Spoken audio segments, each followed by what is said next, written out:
Welcome to the Cinefanatics. My name's Robert Adams. I'm Chris Adams. And tonight is the Marquee. Big, huge apologies to everyone who could potentially be watching this. We're going to potentially break some hearts tonight. Like, we haven't done that before on the Marquee, so this is uncharted territory for us. You love us. Remember that. These are all opinions. Like, right out the gate, I'm already having to apologize for what we're about to do. That's always a great sign. So yeah, thank y'all to everyone who is here tonight live. We're gonna have some fun with this. I do see, quickly looking at the chat, I do see Nerd. I also saw your Streamlab in, so we will read that at the end, towards the end of this program tonight. But thank you for that. William Harold, I see Brennen Marr, AJ Lancaster, Lego, Jared, Mike Deacon, Cinefanatics. Who are those guys? They sound cool. And there's Jeremy and Garth. Thank y'all for being here. We appreciate all y'all being here. If y'all would like to follow in the footsteps of the incredible Commentatoring Nerd, streamlabs.com/cinefanatics. You have any questions, comments, issues, probably some complaints, throw some dollar signs out. I don't know a single thing that interacts with say customers that if you have a complaint, just send us your complaint with money. So I don't know how well that's going to actually work. But if you have anything you would like us to see or acknowledge, send that in with the streamlabs.com/cinefanatics. What else was I going to say in regards to that? It completely slipped my mind. Ooh. Oh, yeah, like what Nerd did. Now here's the thing. There's going to be 40 movies we're tier ranking. I don't know if you want to tier rank all 40. We'll get into those here in a minute. But if you would like to put what's going to be your S tier, if there's any part of this ranking that you would like us to know and potentially read off at the end, send that in Streamlabs, and that's how we will do it, much like Nerd has done. So anyways, also patreon.com/cinefanatics. Hop on the tier that is good for you in your pocketbook if you think we are deserving of your support, which I hope we are, because we're really working on that here. So anyways, I think that covers it for the housekeeping segment. Here, oh yeah. Also, real quick before we go, I do see AJ Lancaster dropped in the $1.99 super chat. Desplot for S tier because Mark Riley. So real quick shout out to Mark Riley. It is his wedding weekend, so congrats, Mr. Riley. He won't see this, but congratulations anyway, man. Congratulations on the nuptials. And anyways, what else are we gonna do? What is going on tonight? So again, like I said, there's going to be 40 movie themes. So real quick, I want to break down this particular episode. This is a first for us. I've been wanting to try to figure out how we could do music rankings in regards to movies on here. And it's really hard because I think music is one of those that you really need to be able to play the theme to really help people understand what you're talking about. And because anyone who's even slightly remotely familiar with YouTube and or making content on YouTube knows this wonderful word that we all fucking hate called copyright. So this is going to be the copyright edition of it. What does that mean? That means that throughout this program, we're going to play 5-second bits of each theme. I have 5-second renditions of every movie theme that we're talking about tonight. Chopped and Screwed. No, this isn't Houston. What are you talking about? We're in Austin. Anyways, so the other thing of note on this is music theme scores. These are songs that are pretty much for the most part instrumental only. There are a couple that have some weird lyrics or people doing the Great Gig in the Sky from Pink Floyd's Dark Side of the Moon. If you're familiar with that, I'm pretty sure a lot of people are, but a lot of type of in the song, and I promise I will never do that again. Those may be in some of these songs, but not in the clips that I'm going to be playing. So just keep that in mind. Also, most of these songs are songs that are written specifically for the movie. These aren't like singles that were released ahead of time. There's like one or two that kind of sort of were, and I'll get into those as we get to them. But for the most part, these are all unreleased songs. So that being said, here is the list of all 40. If you like to write these down or screenshot this so you're able to follow along as well, if you have any kind of an opinion or anything, these are the ones that we will be talking about tonight. These are going to be, for the most part, what's considered the main theme. There's a couple of these that we just had to take the liberties of what we think may be the main theme. I'm highly looking at you, Lord of the Rings, because Lord of the Rings has like essentially 4 or 5 different songs that could be considered the main theme. So y'all want to take note of that real quick, and then I'll take it off the screen. The other thing to keep in mind as well, guys, is because, again, like we've done before, it's just the two of us on this one. You will have a voice. I will be putting up polls in the chat the entire time. I have worked very tirelessly on funny little puns for each poll question, so please enjoy and please vote in the polls whenever we signify that they are up. Yeah, and I'm just looking through y'all's comments while I leave this up real quick so y'all can all get like a good look at this. Jeremy, we appreciate you, sir. Yes, sir. That is S tier. It is also copyright free, so we appreciate that. And then Jeremy goes and says this: Austin, we have a problem. Yeah, what's this? 5 seconds of a movie's music. What is the settle the score with Matt Nost and Andy Merriweather? Good job. Yeah, Tubular Bells is one of those, kind of like what I was talking about. It was actually apparently from my research, it released like a couple of months before The Exorcist. So. And then, Jeremy, you would be assuming correctly. So these are the order that we're going in. So, and William Harold, you're going to hate me. Anyway.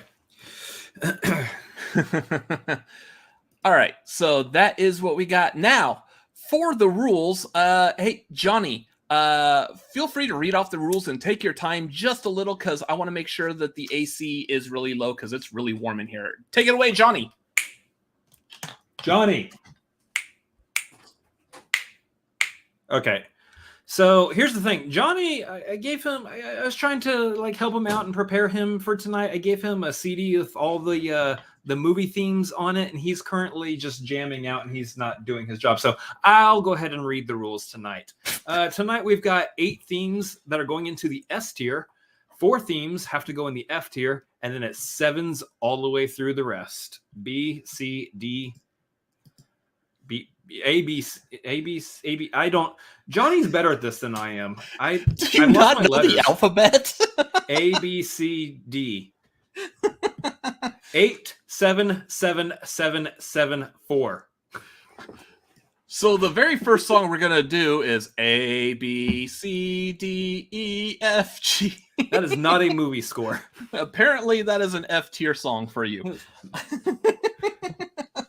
Anyways, real quick before we actually jump into it, I kind of want to go over what this 5 seconds of a song is going to sound like. I don't know if some of y'all are listening on headphones or how exactly you're listening. And since we've never done this before, I don't want to blast everyone's ears. And some of these themes are very quiet. Some of them come in really loud. For example, the loudest one right off the bat actually is going to be our first one. So I'm going to test play this real quick just to make sure everything's working. Also, I kind of want to see if it's going to shut the stream down for playing copyrighted music. So here is the very first theme.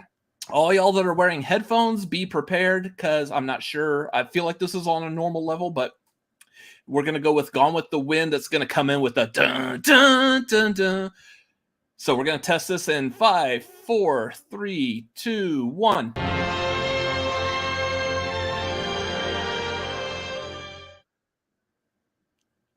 Did that work? Did everyone hear that? Everything good? It sounds fine for me. Did you actually talk during that? Because I couldn't hear you. Oh, yeah. I said sounds fine for me while it was playing. Okay, so StreamYard is actually muting us while it plays. All right. So nice to know for future reference. No worries. So sounds good to me. Never go hungry again. Vernon's got the Star Trek First Contact. So yeah, we definitely got Chris to not grow up near Sesame Street. We definitely have the first Star Trek on there, but yeah, we're going to elaborate on some of these as far as like in regards to themes being a part of a series, and we'll talk about that as we go. I already have plans for a lot of these as we're going through it. Anyways, that's enough time like BSing about the themes. Let's actually get into ranking these. Where is Carl? Is Carl working tonight? Johnny's not working tonight. Carl's got it tonight. Carl's got good. it. Are we sure Carl's good? I think so. Okay, well, let's see if Carl's on top of it. Carl, hit it.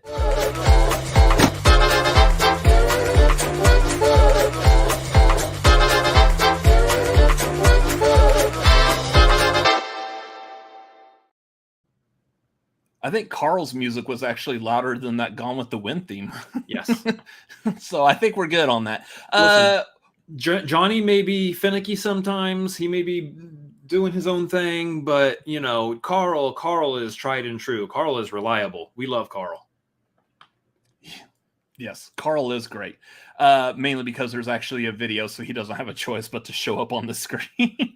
So real quick behind the scenes, in case y'all didn't realize how we did that. It's a separate video that plays. Anyways, welcome to the Marquee. This is the Marquee board. For those of y'all that are not familiar, this is a tier ranking board. We're going to start with the letter S, which stands for superb or super or shit. This is a damn good song. I don't know. Whatever you want S to stand for that means it's great, that's where it is. F obviously means frack this movie. Or in this case, this theme. Problem with this one tonight is this is a murder's row of movie themes. It's really hard to really call any of these themes F, so please keep this in mind. Something's got to go in F tier when judging us on there, because I'm going to be completely honest. If it comes down between Star Wars or Inception's going to go lower than Star Wars. Real quick sneak preview of what's about to come, what's about to happen. But how dare?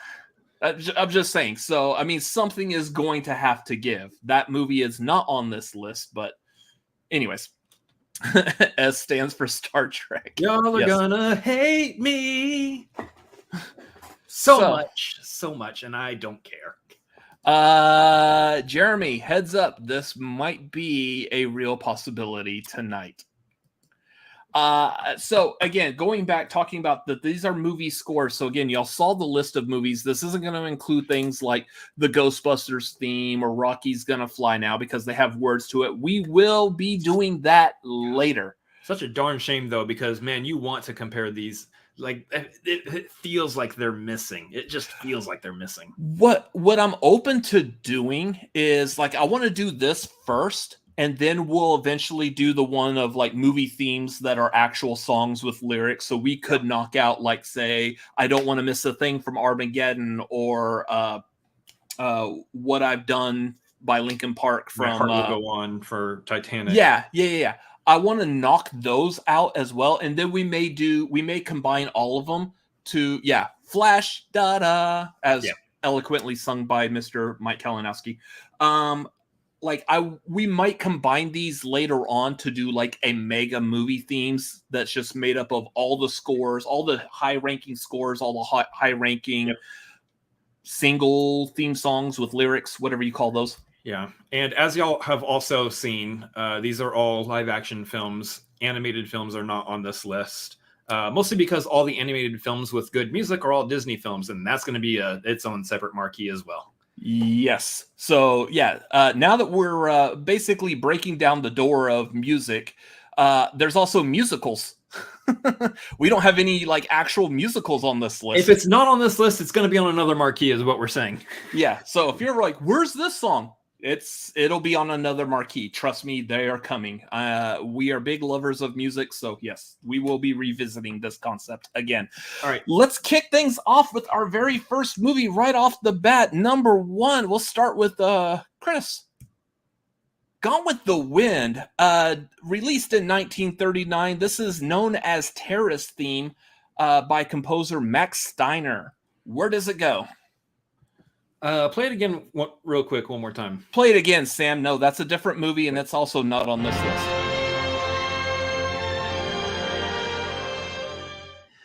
So here's the breakdown here that we all need to remember is that we aren't actually ranking the movies this time. We are actually ranking the themes, how the themes make us feel, how they relate to the movie, the emotions they evoke, musically, what's the quality of like the music's tone and all of that stuff.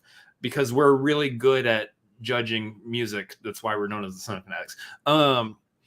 This is what we are ranking based off of. Knowing that, I'm telling you right now, Gone with the Wind is a fantastic piece of music.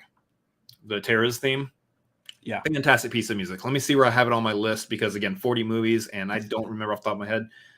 It is a great piece of music. It's gonna go D. Oh, close. Like it's a great piece of music. F. It is. But what this does for me is that it feels like the music of old, Hollywood of old, but it doesn't really have the punch and power that a lot of iconic themes have, in that I really didn't remember what the theme to this movie was prior to setting up this list.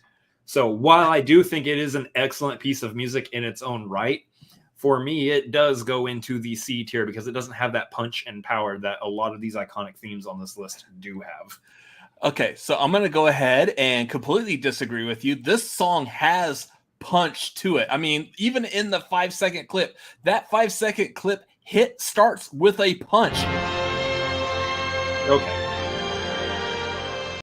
Oh, okay. Apparently you can talk while the thing is playing. Whatever.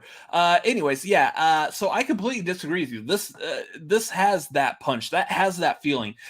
I'm still also going to put it in C. You can take your time. I gotta get the secondary poll up. Oh, that's right. There are other people's opinions that are gonna be on this. So, yeah. So this is a great theme of yesteryear, and I completely did not remember that we were doing it that way. So, looking through, F tier for fire and flaming racism. I mean, again, sure. The song itself is not racist; it's music. I do want to go back. So we were talking about doing all the different movie themes or whatever. Vernon, do the music scores for adult film count. I can remember some of that were hot. Guaranteed S tier is going to be the bow chicka bow bow. No, it's Pony. Oh yeah, is that actually used in adult films? I don't know. I don't know if adult films can afford the copyright. Probably not. Licensing, but. Why are we talking about this? Gone with the Wind. We're in the middle of Gone with the Wind, and we're talking about Genuine's Pony. So if you're horny, let's do it. We are running through these polls too, so if you don't vote quickly, you don't get your vote in. We are currently looking at an F from the chat. The chat just despises this movie, even the music. Really? Okay. So CCF. So CCF, I mean, technically that should still go like at the end of C. I mean, okay. Keeping in mind that there's 7 films per. So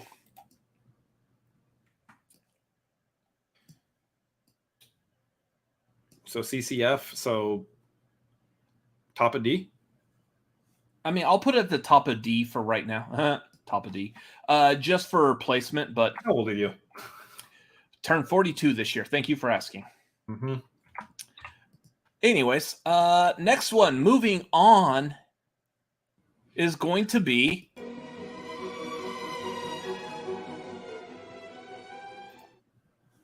God, 5 seconds sucks. I really wish you could play more than 5 seconds because, man, right then I was like, I want to keep listening to it, and it's done. There are some of these, and I'm going to call them out too, because while I was making the 5 second bits, I was like, I'm going to be honest. This copyright thing just fucking sucks. So that's my little mini rant for this, but I'll expand upon that as we go. I don't even need long. Just give me 10 seconds. Sure, but 10 seconds will definitely shut this stream down, guaranteed. Yeah, so that's true. Anyway, so the next one we're moving on to is 1960s Alfred Hitchcock Psycho, themed by Bernard Herrmann, which is easily one of the like top tier, I would say, horror themes. Now, granted, that's not necessarily where I'm going to put it. I'm not giving y'all like any insight as to the placement, especially because there's going to be other horror movie themes on this list. But this is like a very top tier one. Now, as a kid, I will say I wasn't really familiar with this, and I was more familiar with the use of this song in Busta Rhymes's "Give Me Some More." What a weirdo. That came out in the late 90s because I was all about the rap and the hip hop at that time. So I liked that song. And then I heard this. I was like, this sounds like that Busta Rhymes song. Woo-ha. Anyway, so then I heard this, and yes, I really like this song. I like the fact that it's also been used very heavily in a lot of horror movies, namely the Reanimator movies. So it gets confused a lot, I would say. I still have Psycho, a solid movie, solid theme. I have this as a B. Yeah, this is so. Here's the thing about this. I think those of y'all who know me, y'all know where I stand with horror movies in general. Not a big fan. Don't really watch them. Have seen only a few. This is one that is still on my list that I actually do want to see. I haven't seen it yet, and I do need to make some time to watch Psycho at some point. This is one of those that I can watch and will watch. All that being said, despite my dislike for horror movies, a few of them have some really good music, and this is one of them. Psycho's theme evokes that creepy emotion that the story is all about. I mean, I hear this music and it transports me already into the movie, even though I haven't seen it yet. I know exactly what to expect. Okay, bye everybody. Yeah, I know exactly what to expect when I put this movie on now, having heard this theme. Look, y'all gonna be surprised. Y'all gonna be surprised. There's several movies that I have not seen that I need to. This is one of them. It's on the list. I will probably watch this year at some point over the course of this year. It is a really good movie. Like, I mean, horror movies aside, the reasons that you generally don't like horror movies, you don't have to worry about with this one at all. Yeah. This is a good movie. So with all that said, this does actually rank pretty high for me in terms of scores, just because I love the melody of it too. I'm putting this straight top of B tier for me. Okay, so you actually also have it at B. And chat seems to be backloading these movies right now with the expectation that they want to put Star Trek in S tier, I'm sure. So they're putting every other movie just low right now so that they can make that room. And they're choosing C tier for some reason for this movie. I don't understand our chat. I don't get it. But, C tier for the chat vote. Okay. So we're still looking at a B. Nerd is asking, why didn't you do the shower scene? While it's an iconic thing, and we're going to talk about this some more with other movies, while it's an iconic theme, it's not the theme from Psycho. Plus, the actual Psycho theme does use that roughly within its music as well, right before the part that I played in the 5 seconds. So it's still a part of it, essentially. Anyway, so we both said B, the chat said C, so it's going to go the tail end of B for right now. Yep. Somewhere in there. Next one, on to Chris to talk about. Oh, exciting. Well, this is going to be unfortunate.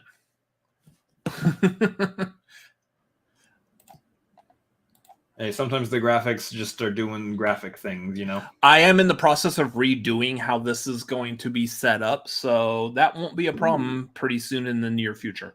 That being said, make sure you stick around to the end of this to hear what we are announcing for the Marquee next month. It's also going to be really good and going to be very divisive. Play the song. Oh, yeah, there is a song that goes with this. See, I'm not used to this.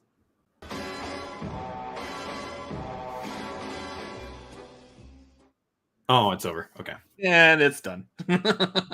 James Bond theme. This is one of the more iconic themes on this list, and that's saying something because this is a list of 40 movies, most of which are very iconic.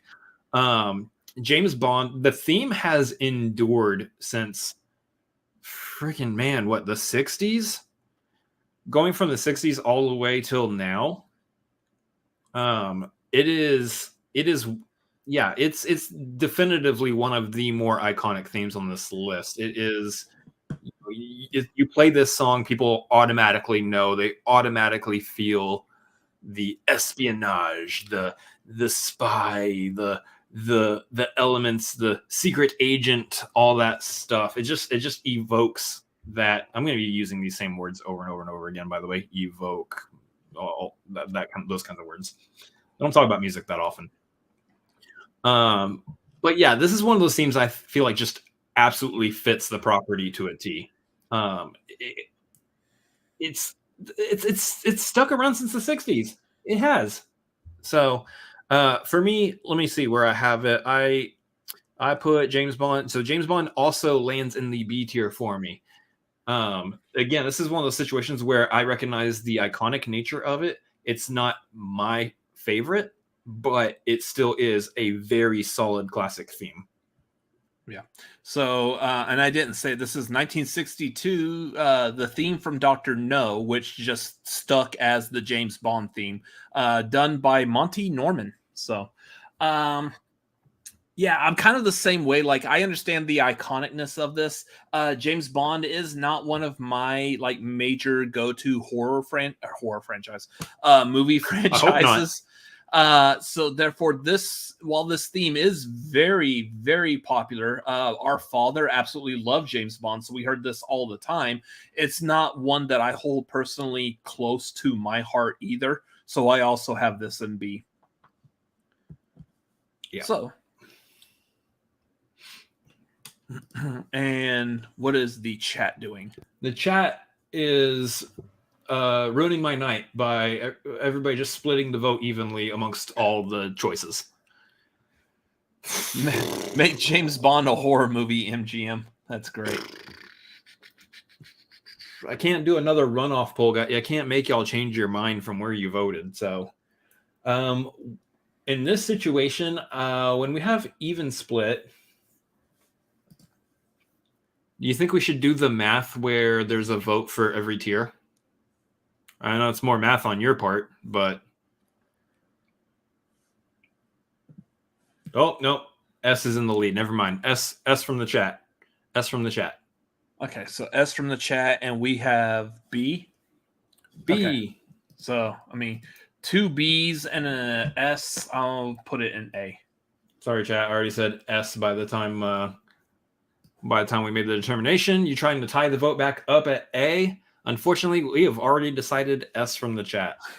We got 40 of these. Y'all got to respond quick because I got to work tomorrow. So, I'm not playing these games with you. I know what y'all are doing. I'm not playing these games with you, thinking you can sneak in there another A and try to delay us. I ain't playing those games. All right. So next one that we're going to move on to, 1965's Dr. Zhivago Loris theme. Composer was Maurice Jarre. So you got fun with these names.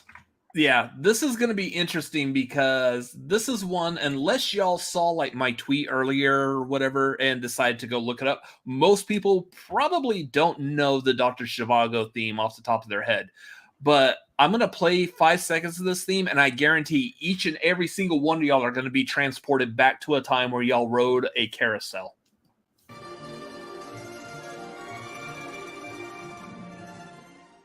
Yeah, this sounds like a carousel. It is. It's predominantly known as like the main song that you hear stereotypically on any carousel. So, yeah, that is going to be Dr. Zhivago.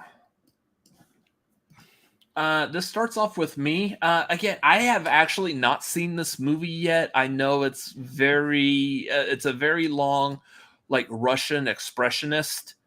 And Yeah, I don't know if I have the time or the focus for that yet, especially right now. Mhm. But that is an iconic theme.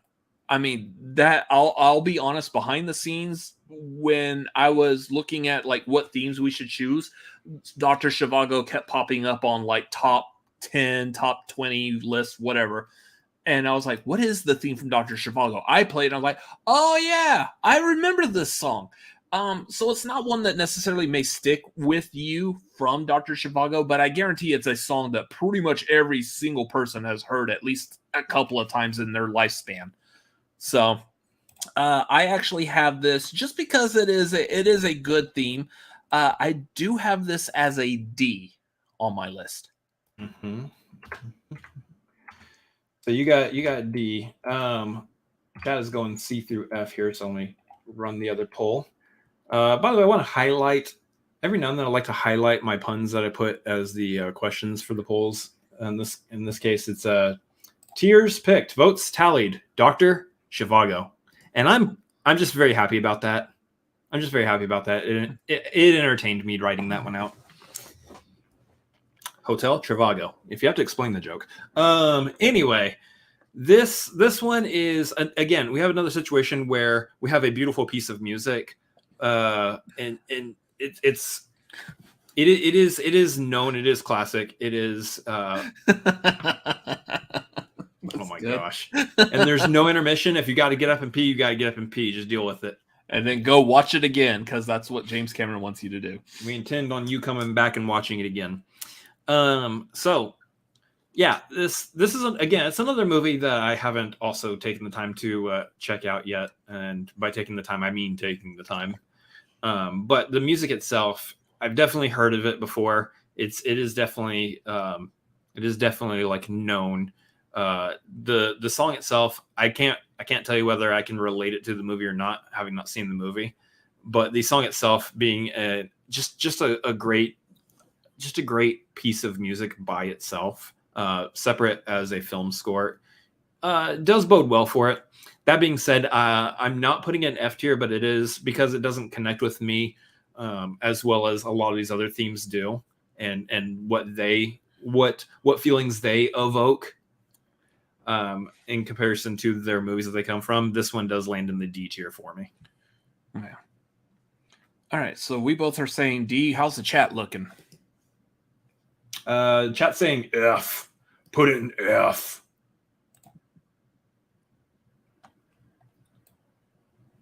All right, so we're going F for the chat. F for the and chat. D for us. Yep. All right. So, it's weird that we're on the same page for a lot of these, it seems. Yeah. So this is going to go at the end of D. It's not going to stay that way. We will not be on the same page for some of these later. Yeah. Yeah, pretty much guaranteed. Yeah. Anyways, moving on. So next theme, very easily recognizable by anyone who's ever watched movies. Even if you've never seen this movie, you know this theme. It is done by composer Ennio Morricone from 1966, The Good, the Bad, and the Ugly.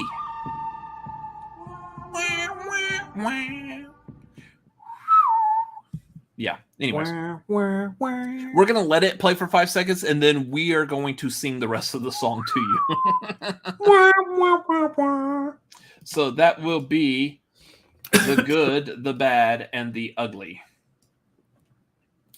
So this is starting with me. Or no, I did Dr. Zhivago. Start with you. Me. Iconic piece of music. Again, I feel like we're just going to be repeating ourselves over and over. Broken records over here. Iconic piece of music. This is one of those songs on the list where, like you said, even if you haven't seen the movie, you have heard the song. It is one of those songs that has it's not a meme because this existed in a time before memes were a thing, but it's one of those that has grown past film. it's one of those that exists past film. So it has that level of iconicism that I'm looking for when I want to rank something higher. The downside to this one for me is that while it is an iconic piece of music, it doesn't hit that mark that I'm looking for in terms of what has that punch that makes me think movie, makes me turns me into Vin Diesel, basically. Movies. A lot of the songs that I have ranked higher on this list just scream movie to me. This one just screams an iconic piece of music that just happened to come from a movie. Yeah, you understand what I'm saying? So for me, I like it. It is good. It is in the C tier. I haven't seen the movie. I'm not a huge Westerns fan.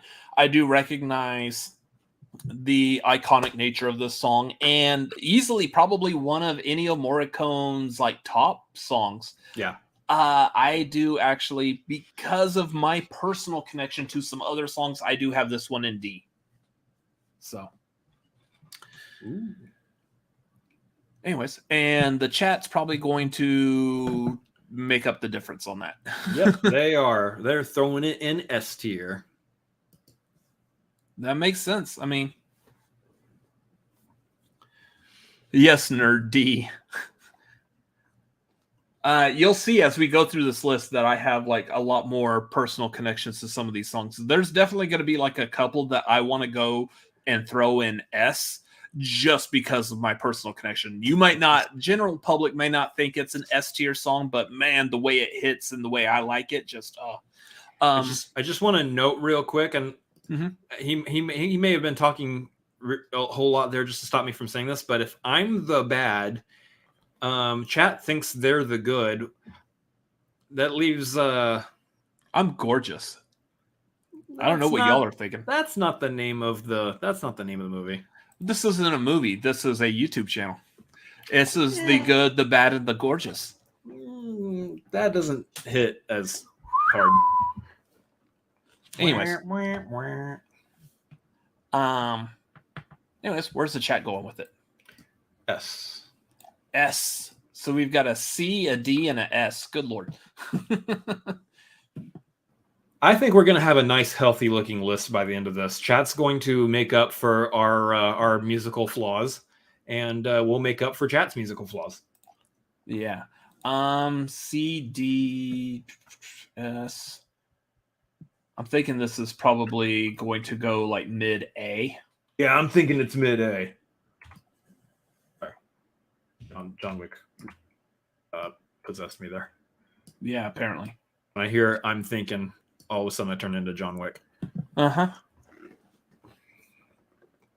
Yeah, so after Renfield, Robert can't see himself in mirrors, obviously. Thank you for the plug, Garth. Go check out my review for Renfield that I dropped last night. Ooh. It's a very interesting movie. It's also a very interesting review. I had a lot of creative fun with that. So go enjoy the creativity. Blah. Okay. Not a statement in the quality of the review, just making a comment, right? Blah. Okay. Just Dracula. Making sure. Yeah, Nicolas Cage, you say? Yes, I do. Next song is going to be 1968, 2001: A Space Odyssey. Also Sprach Zarathustra. Yep, it's good enough, I'm sure. Yeah, it's the song that kind of begins like this. This is gonna suck for 5 seconds, y'all. I apologize.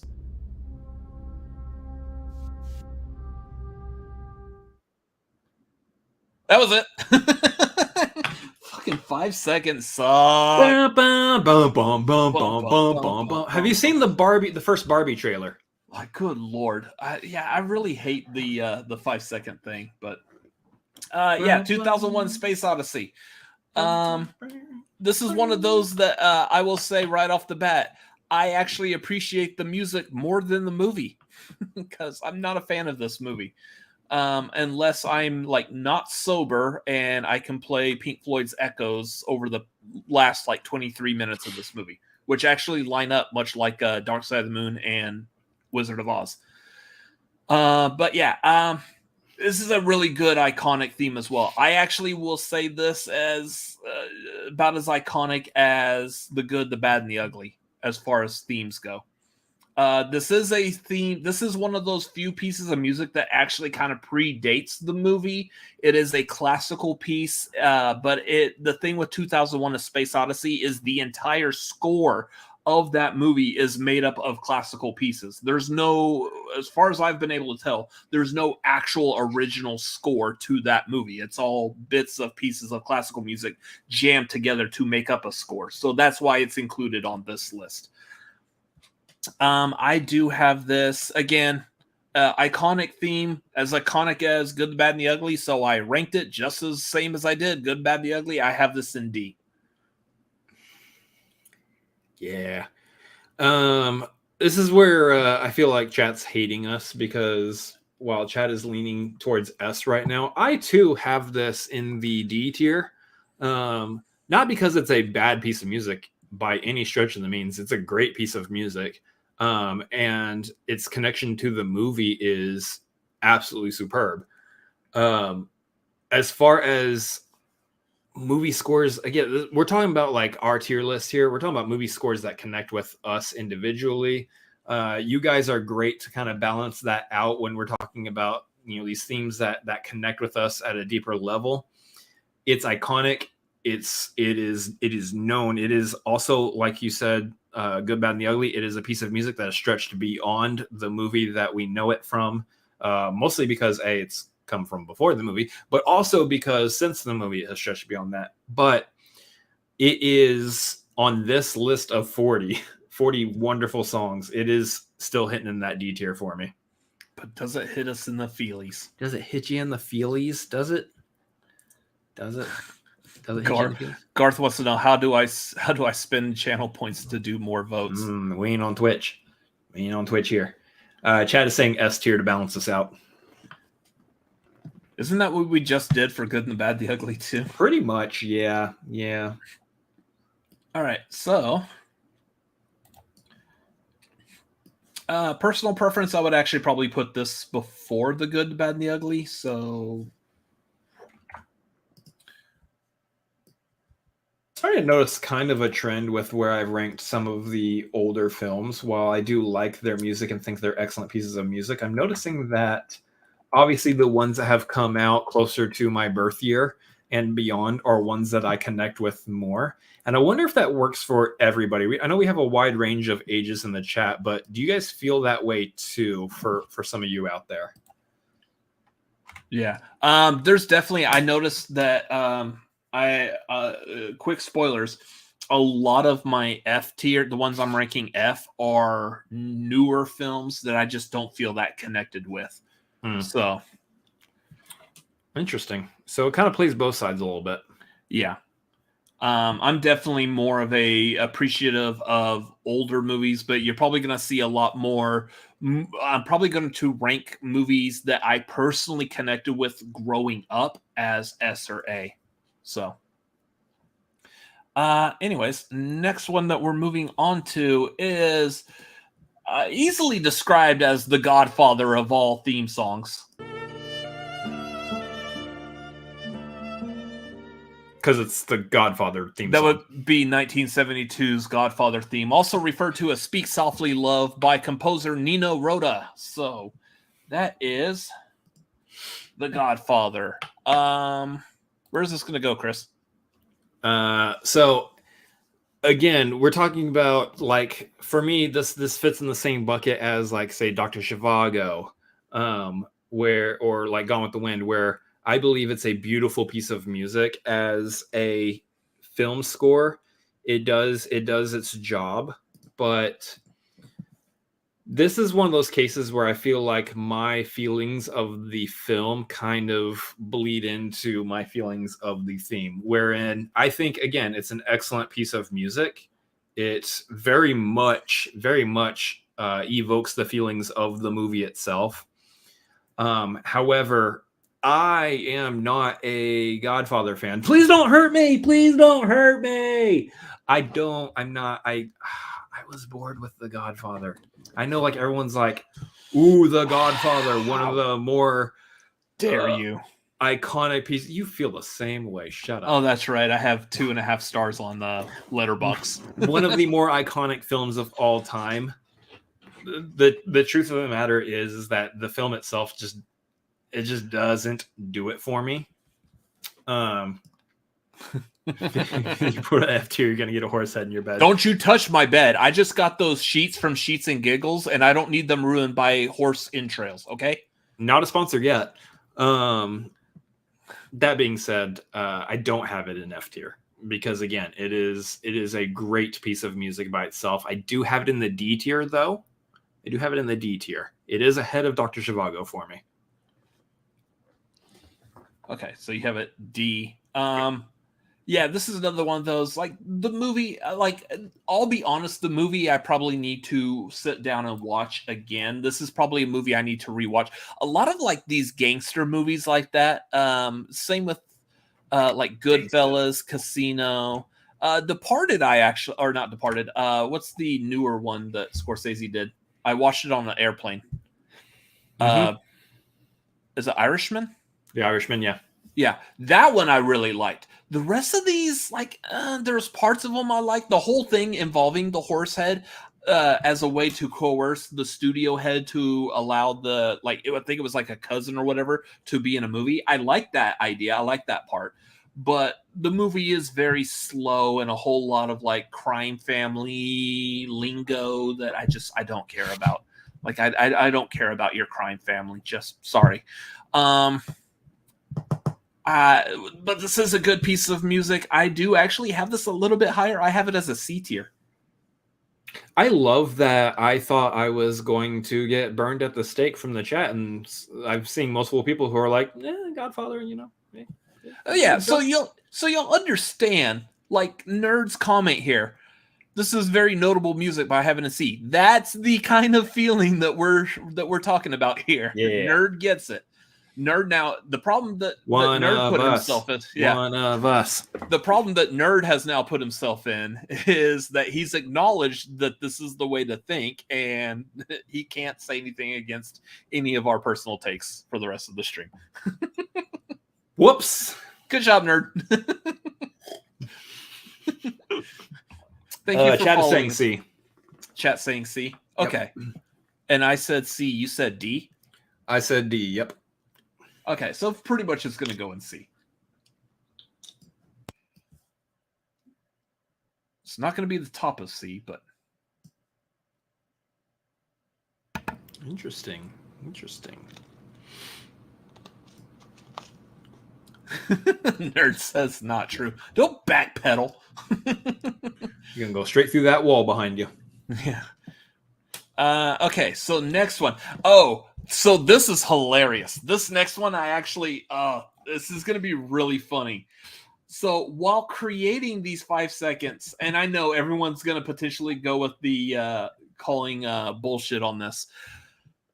When creating these 5-second themes and loading them up and getting all of this prepared, out of 40 movies, this one is the only one that actually caused me some issues. Like, it wasn't loading into StreamYard properly. It took me a couple of tries.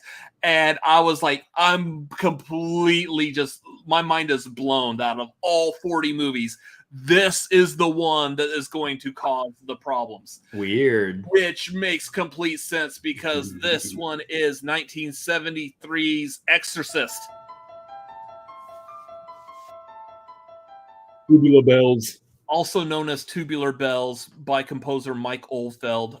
This is one of those that the actual song of Tubular Bells came out like the spring prior to the movie, but it is mostly known from The Exorcist as the theme from Exorcist. And it wasn't really like released as like a single as far as how we refer to singles nowadays. So ironic. Really? God tier? That's the terminology you want to use for that, is God tier? Okay. Ironic. Yeah, so let's see. Is this starting with me? Exorcist. Sure. I've seen this movie twice. Real quick, I'm going to talk about the movie. because this is probably, in all honesty, this is probably the only time you're going to really hear us talk about The Exorcist on this channel. I've seen this movie twice. Chris has not seen it at all. I wouldn't say I'm necessarily a very highly spiritual person, but the last time I watched this movie, I did not feel good. I didn't feel right. It's not a movie that I want to watch again. In fact, when watching other YouTube content, especially like for those of y'all familiar with like Watch Mojo videos, when they're doing rankings of something or another, if Exorcist ever pops up on those, I usually just skip past it. I'll usually fast forward through them talking about Exorcist. This is not a movie. It's a very good movie. It's a very well-made movie. I'll give them all the credit in the world. This is a great movie. Not one I want to watch again. And I'm not scared by it. It is a horror movie. It's usually most people will call this a top tier horror movie. It's not one that I enjoyed watching. So the theme is so good though. It is like one of the top tier horror movie themes. That being said though, I have it in D. Yeah, I do. I actually do have some horror themes higher than this, like Psycho. So kind of the same lines. I do classify myself more as a spiritual person. And as such, I'm not a big fan of ever really sitting down and watching this movie. That's just where I land on it. Absolutely, Garth. That's my favorite scene of this whole movie. Ugh. Yeah. And to give you kind of insight, I do like Anthony Hopkins's The Right. So if you want to know where I land on demon possession exorcist movies, I do like The Right. I'm probably not going to watch The Exorcist. I've seen other possession movies and they're fine. Like, yeah.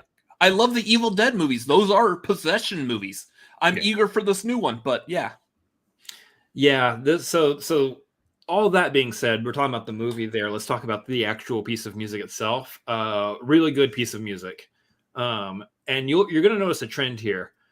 Because I'm also putting this in D tier, but everything that I hold in D tier and above, I classify as a really good piece of music.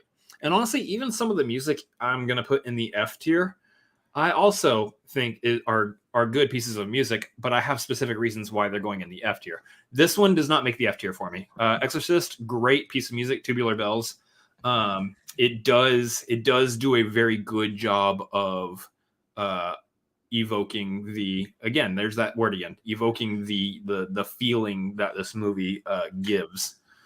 So I feel like I sounded like Jeff Goldblum there. Yes, this the Tubular Bells. You see, yes, it sounds like The Exorcist. Anyway, D tier for me. Chat is tied between S and C through F. I can tell that Lego is leading the S vote, I'm sure. Real quick, I know. So William Harold was talking about a movie titled The Right. Sounds horrifying to me. I tried correcting it. It's actually The Right. And then I realized that he was making a joke. So I actually like his joke. Good joke there. William Harold. Yeah. AJ, thank you for stopping by. Yes, let us know your thoughts on the rest of this when you watch it on the replay. And we got Josh over here. You're tearing me apart, Lisa. Why is everyone like? How many times has people like been quoting like the music from The Room so far? All the time. All right, so we got a split vote between S and C through F here. Between S and C through F? Yeah. And we've gotten 7 votes. So I need someone of our 12 current viewers. I need one of you guys who hasn't voted yet to jump in here and okay. C through F it is. Thank you all. So let's do a runoff poll here. I don't know if I'm using the word runoff correctly, but you know.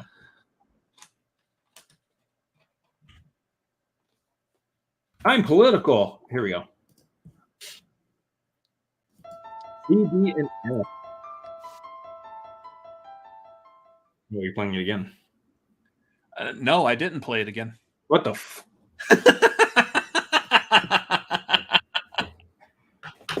God damn it, Johnny.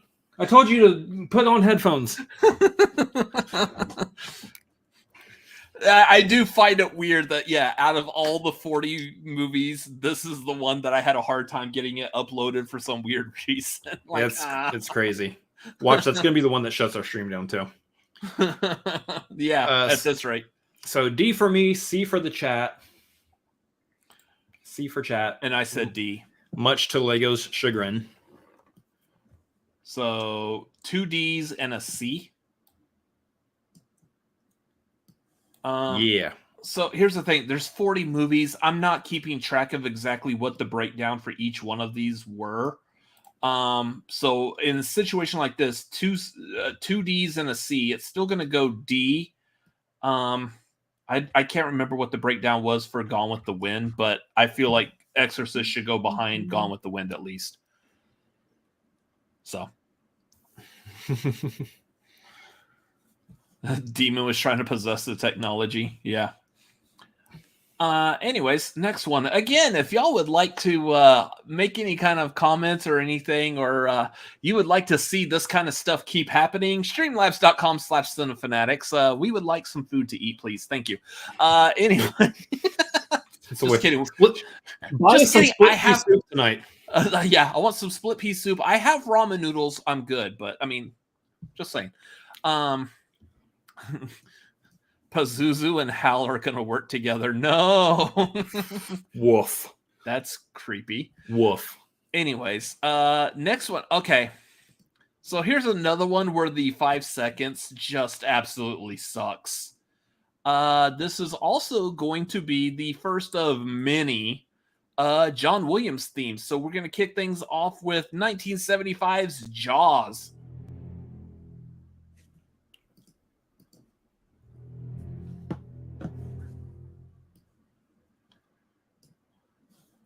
That's it. That was it. Yeah. Did y'all hear it? I barely heard that. Yeah. Anyway, so that's it for the Jaws theme. Listen, if y'all didn't hear it, I can do this one for you since I'm going to go first on this one. Bonum.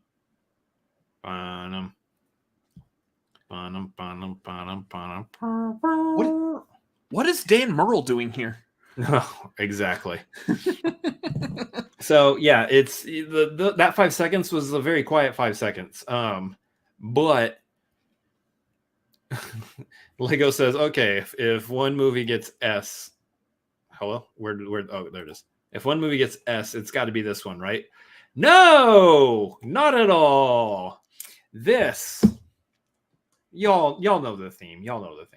This is my oh, let me freaking put the poll up. Jeez.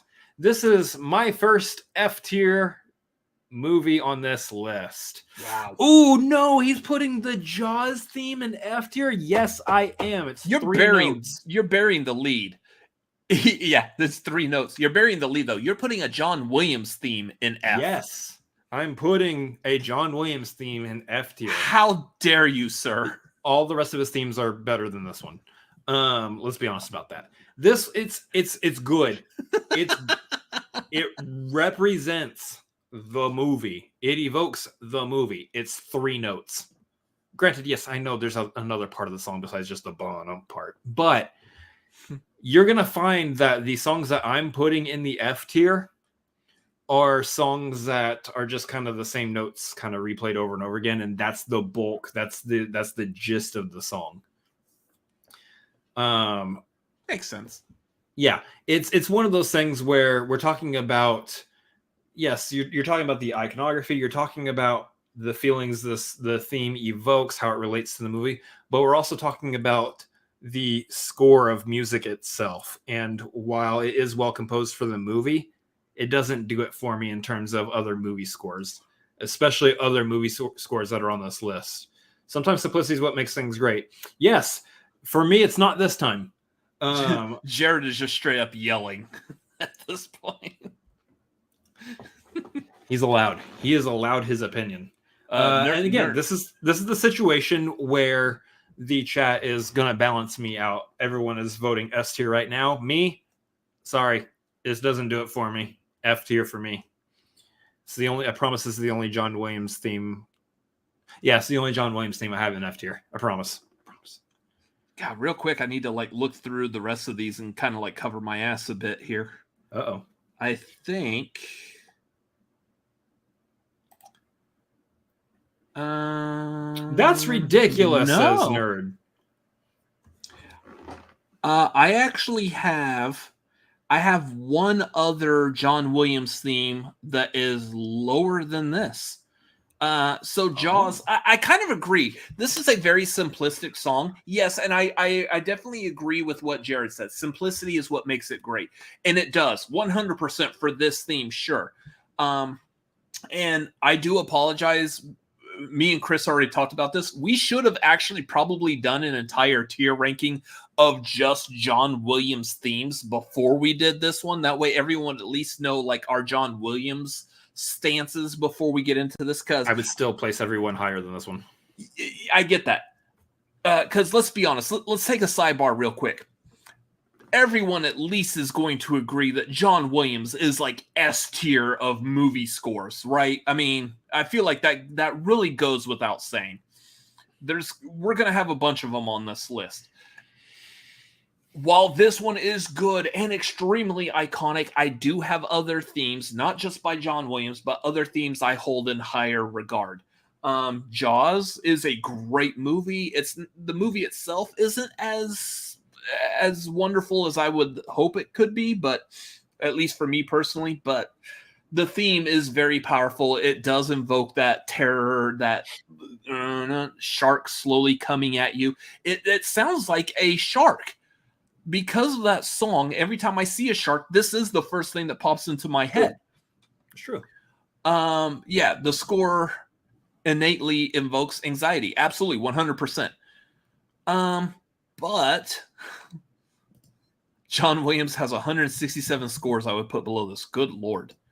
That's a lot of scores he's done. On this list, he's got like, I don't know, 5 or 6 others that appear here that I would put above it. Okay, so this I'm gonna have to check out because I do like Leo's work. Frog Leap Studios. Yeah, that guy. Yeah. So I will go look at that. But I would have to give this one, it's not the lowest of John Williams, but this is a C. This is my second lowest. Everything else from John Williams, except for one that's lower, is going to be much higher than this. Gosh, and I am a John Williams fan. I love his work. So what do you have from John Williams that's lower? You'll understand when we get there. It's kind of almost the same kind of reasoning that you have for why you rank this one lower. Interesting. Mm-hmm. Oh, I know which one. Okay. Yep. It doesn't kick. When you're thinking John Williams themes, it's not one that comes to the top of your head, much like all the other John Williams themes that we're going to talk about in this. So anyways. C, F, and S. So everyone's saying S? Yep. So you've got C, F, and S. I need the chat to get on the same page. Y'all need to understand we're putting 8 movies in the S tier here. We are limited to 8 here. Y'all are just throwing, so far half the list has been thrown into S tier. And guys, we got like another, I don't know how many movies, well, there's 30 movies or so still to go. That's going to go mid B. So mid B. Mm-hmm. So again, my reasoning with this, I'm not really wanting to do the math tonight, but between me and Chris, it's C and F. If it was just between me and Chris, it would be going D. So then I use that with the chat saying S. Between D and S, it goes B. I don't even know why I'm bothering putting B or C through F on this next poll. I really don't know why I'm bothering. Yeah, so this next one's going to be real quick, real short, real easy to talk about here. The next one is going to be easily, yeah.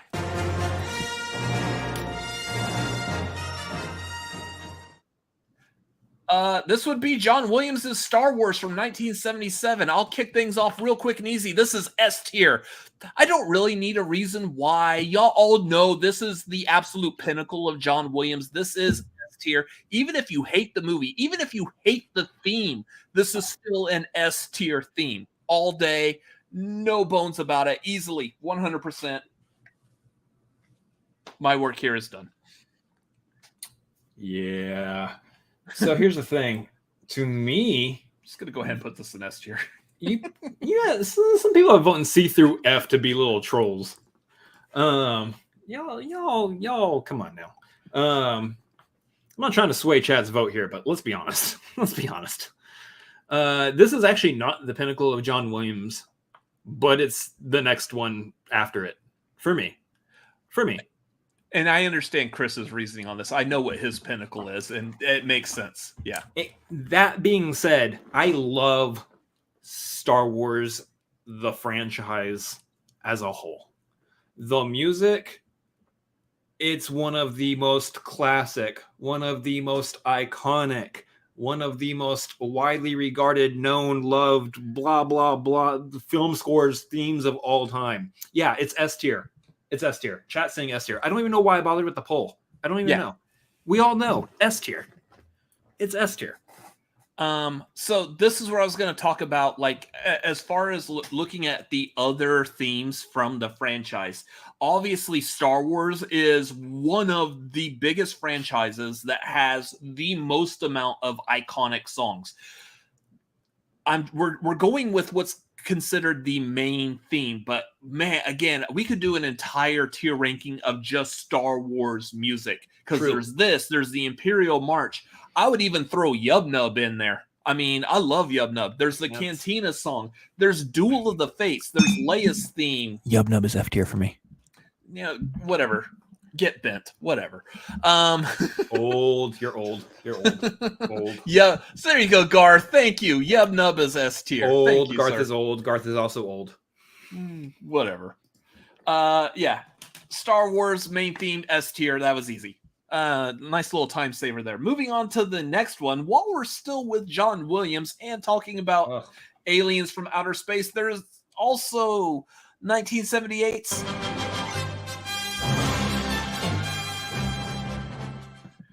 God, 5 seconds sucks. I'm slacking. You got the original Christopher Reeve Superman that made us believe a man can fly. So I'm slacking. Here we go. Chris, kick us off with Superman. Superman. Here's the thing. This is one of those songs that I think fits very well with the movie that it comes from. Very well. It is. You watch the movie, you hear the song. It's all tied together in a nice, neat bow. The Superman movies are campy fun. They are classic comic book movies come to screen. Comic books come to screen. Excuse me. And the music itself feels like it felt like Superman at that time. And it's still one of those themes that translates with Superman to this day. For me, while I think this is, again, one of like John Williams' great scores, just because pretty much almost every song on this list is a John Williams great score, every John Williams song on this list. I don't feel like I need to specify that piece, but I do have this in the B tier. This hits B tier for me. I do enjoy it. It does a good job evoking what it needs to for Superman and his theme at that time. Yeah, this is definitely a sound of my childhood. Growing up watching the Christopher Reeve Superman movie constantly, even to this day, this is still one of the greatest superhero movies ever made, easily, by far. If you're just judging a movie just based on the story, the acting, even the special effects. I mean, the special effects are obviously dated, but it still is fantastic for its time. The theme, I mean, it's iconic. It is super iconic. I did not mean to make a pun there. Super! But there are some others that I have higher than Superman, as much as I love this theme. And it hurts me to do this, but it would hurt me to not have these other themes that I'm already thinking higher than this, because I just love them more. This is A tier for me, though. Easily. Chat with the funny number percentile said S tier. 16%. is what I'm getting at. So it's the funny number. It's the funny number. S tier for chat, B tier for me. A tier for me. I'm going to stick it right at the top of A tier right there. Ooh, that looks like a good spot for it. And again, those of y'all that are familiar with how this show works, after we are done, we'll probably go and shuffle things around. I'm not 100% that concerned with the order of the movies in the actual tier. Again, there's 40 movies, so this is gonna be kind of hard to narrow these down in some cases. We can be more concerned with it on the back end. Yeah, I'm always more concerned with stuff on the back end. Anyways, that you just gotta fix that with a proper diet. Yeah, I do. Absolutely. Okay. 100%. Yes. Anyways, so this next one is going to be the first movie theme that's actually composed by the director of the movie. And I bet y'all can all guess what movie theme this is, because that would be...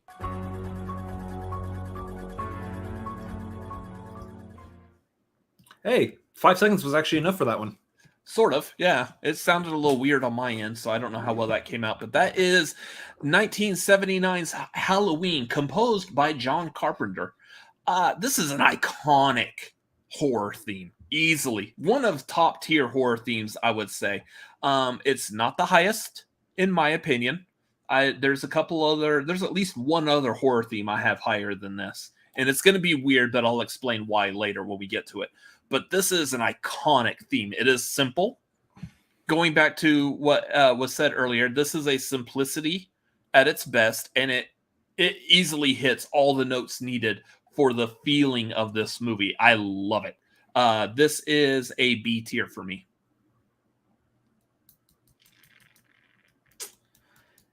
Yeah. So here's the thing that I pride myself in. I pride myself in the consistency to my logic. And if I'm putting Jaws in F tier, guess what, fam?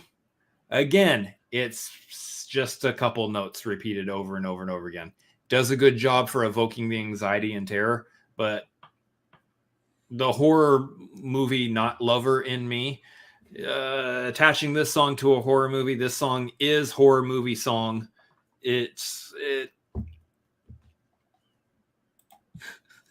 Jared's having a fit.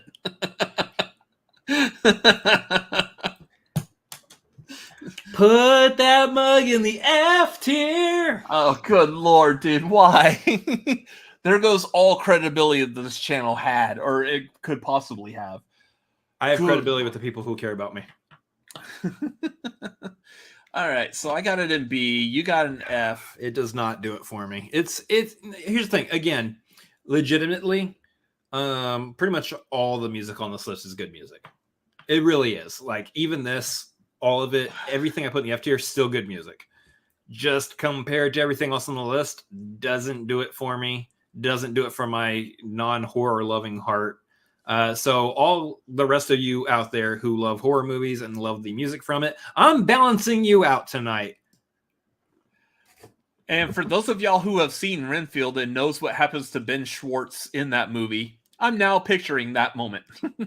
That's great, by the way. And you explained it to me, so I'm not proud of that. I had to tell my brother what happens to Ben Schwartz in that movie, and by the way, I highly recommend people go see Renfield. It was good. If you like gore. Squishy gore. Yeah, it was a lot of fun. Anyways, what's the chat saying? S. So I say B, you said F, and the chat is saying S. That needs to balance me out, it seems. So that needs to go C. So it's going to go C. It is going to go to the top of C because I want to put Halloween above Godfather. Again, personal preference. I'm not going to argue with that, honestly. But yeah, we're going to leave it to the person who actually likes horror movies to have the final say on that. Sure. Sure. Makes sense. Godfather's a better piece of music, but whatever, you know. Yeah. Well, Chris did the Ben Schwartz thing from Parks and Rec. Yeah. It's true. I like every time we mention Renfield, Lego's like Nicolas Cage, you say. I'm actually really surprised I don't have the pillow behind me, but I mean. Anyways, next one on this list. Here we go. We're gonna get a bunch of people like all hyped up and excited for this one. Before we do this, I want y'all to know, as the chat has voted, y'all have all filled up the S tier already. Y'all cannot vote S tier on any other movies from here on out, including this next one. So don't stop them on this one, because good job. You played yourselves. This is going to be the one that I guarantee the chat's going to go S tier with. This would Too be late. The theme song to Star Trek: The Next Generation. Oh. That's a TV show. It's also the theme song to Star Trek: The Motion Picture. The motion picture. Oh, wow. This would be 1979 Star Trek: The Motion Picture with the music done by Mr. Jerry Goldsmith, who's done a lot. He's had a very prolific career, and I'm sad to say, I think this is the only Jerry Goldsmith on this list, which is sad. You know, so real quick, you say that. You say that real quick. Let me bring this up. There's multiple notable composers, despite the fact that we have 40 iconic movies and iconic movie scores on this list. There's notable composers who do not appear on this list, like Michael Giacchino. Yeah. Alexander Desplat. Yes. Yeah. Desplat. Yeah. They aren't on this list. What the heck? I will also say of Jerry Goldsmith, there is a movie. It's not a very well-known movie. It's not a very well-liked movie, but our mom loved it while we were growing up. And the entire score is done by Jerry Goldsmith, and it is such a good score. It's called Medicine Man. It stars Sean Connery and Lorraine Bracco. Yes, Lorraine Bracco from Sopranos. I think this movie came out in like 91, I want to say, 92. And yeah, it's a great score. I would have loved to put that on here, except none of y'all would know what that song was. It's not even a recognizable song unless you've actually seen this movie and enjoy this movie. But yeah, great score. I wish I could have put that on there, but unfortunately it won't. Star Trek: The Motion Picture. Chris. I recognize this theme more as the Star Trek Generation theme, which is not a slight against it, to be honest. It's not even really a reasoning to put it lower on the list at all. It's just that that's where this theme like plays for me. It's a good theme. It represents Star Trek well. There's a reason why I think there's a reason why they used it after this movie for Generation. I'm getting that times right? Yeah, Generation was way after 79. Duh. Yeah. Okay. Star Trek Generation, the next generation, Star Trek Generation. The Next Generation was like 1987, I want to say. Yeah. So yeah, they used it way after this movie. There's a reason why. It's because this song it hit pretty well for the Star Trek crowd when this movie came out. It just made the most sense to use this theme for the actual TV show as well. It is interesting that they didn't use the OG series theme for this movie, but I do like. Side note, I believe this is Michael Giacchino. He did the theme for the newer Star Trek movies. The Kelvin timeline. Mm-hmm. In which case, they actually did a very good job revamping and updating that theme as well. This particular one, though, this is another one of those situations where Star Trek as a whole, I really need to like take a deep dive into the Star Trek movies myself, because it's a major Star Trek is a major blind spot for me in terms of my sci-fi love, and it's one that I just need to like give it some time, give it the proper time it deserves. For that reason, the theme doesn't do as much for me at this current moment. It might raise higher up later on after I give time to just watch through the Star Trek movies themselves. It's not F tier. It is not F tier. It does not fall into that logic bubble that I've created for myself. but I do have this in the upper D tier range. D. Okay. Yeah. Yeah. And I mean, saying B. Yeah, and I'm saying B. Yeah, it same reason, pretty much. I do like it. It's more recognizable to me as the theme song to The Next Generation.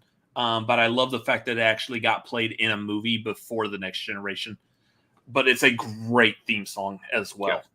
Yeah, I've got it as B. So B, you said D, and what's the chat? Chat said B. B tier. Okay, so this is gonna go probably either the end of B or the top of C.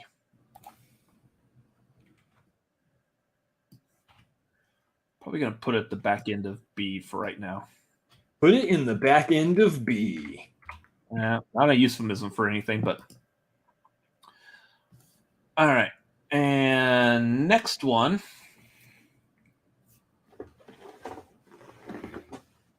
Another classic horror movie theme. This one is also one of those songs that technically the song did come out before the movie, but this was reinterpreted by the two composers for the movie. This one is...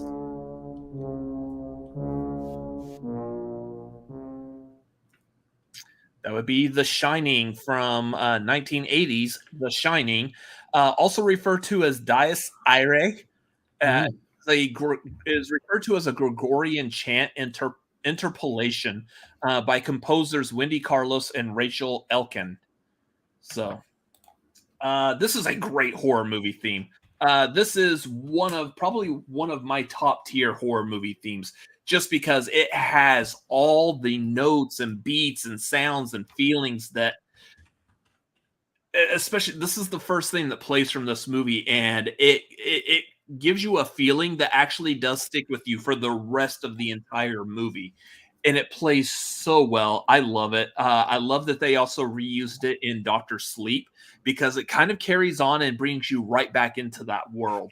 I have this as an A.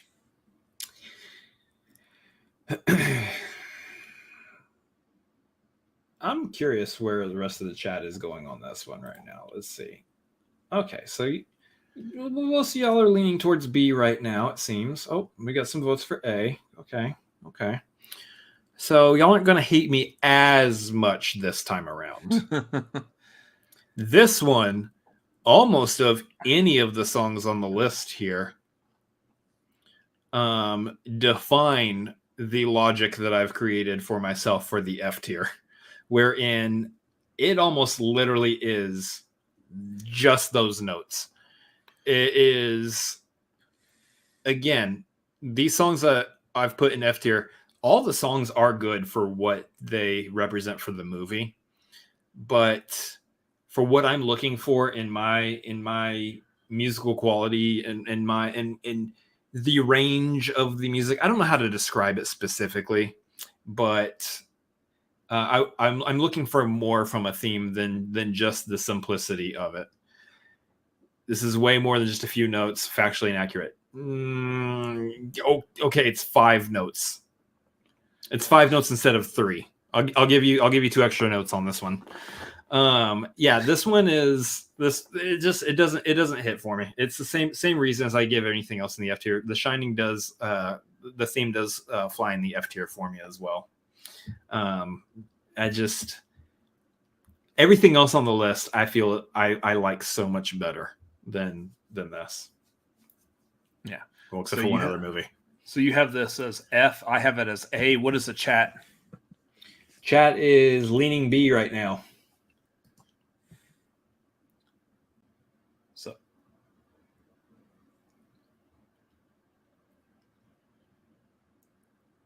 So we got A, B, and F. Yep. Okay. So A, B, and F. It's going to put it probably C. Yeah. But then Lego kind of hit it. This is basically what I'm getting at for pretty much most of my choices that I put in the F tiers, they're all just very, very repetitive, which is not inherently a terrible thing. You know, for the movies that they appear in, it's actually really good for those movies. But as compared to everything else on the list, repetitive themes don't do it for me as much as almost every other theme on this list does. I am going to put it at the top of C. I'm going to move down Halloween and Godfather. I recognize that none of my F tier picks are actually going to end up in the F tier. Probably. Also, pretty much every single one of my F tier picks are horror movies. I'm very curious. I'm actually willing to bet that probably most of the chat is probably going to agree closer to what I'm thinking when it comes to F tiering some of these themes.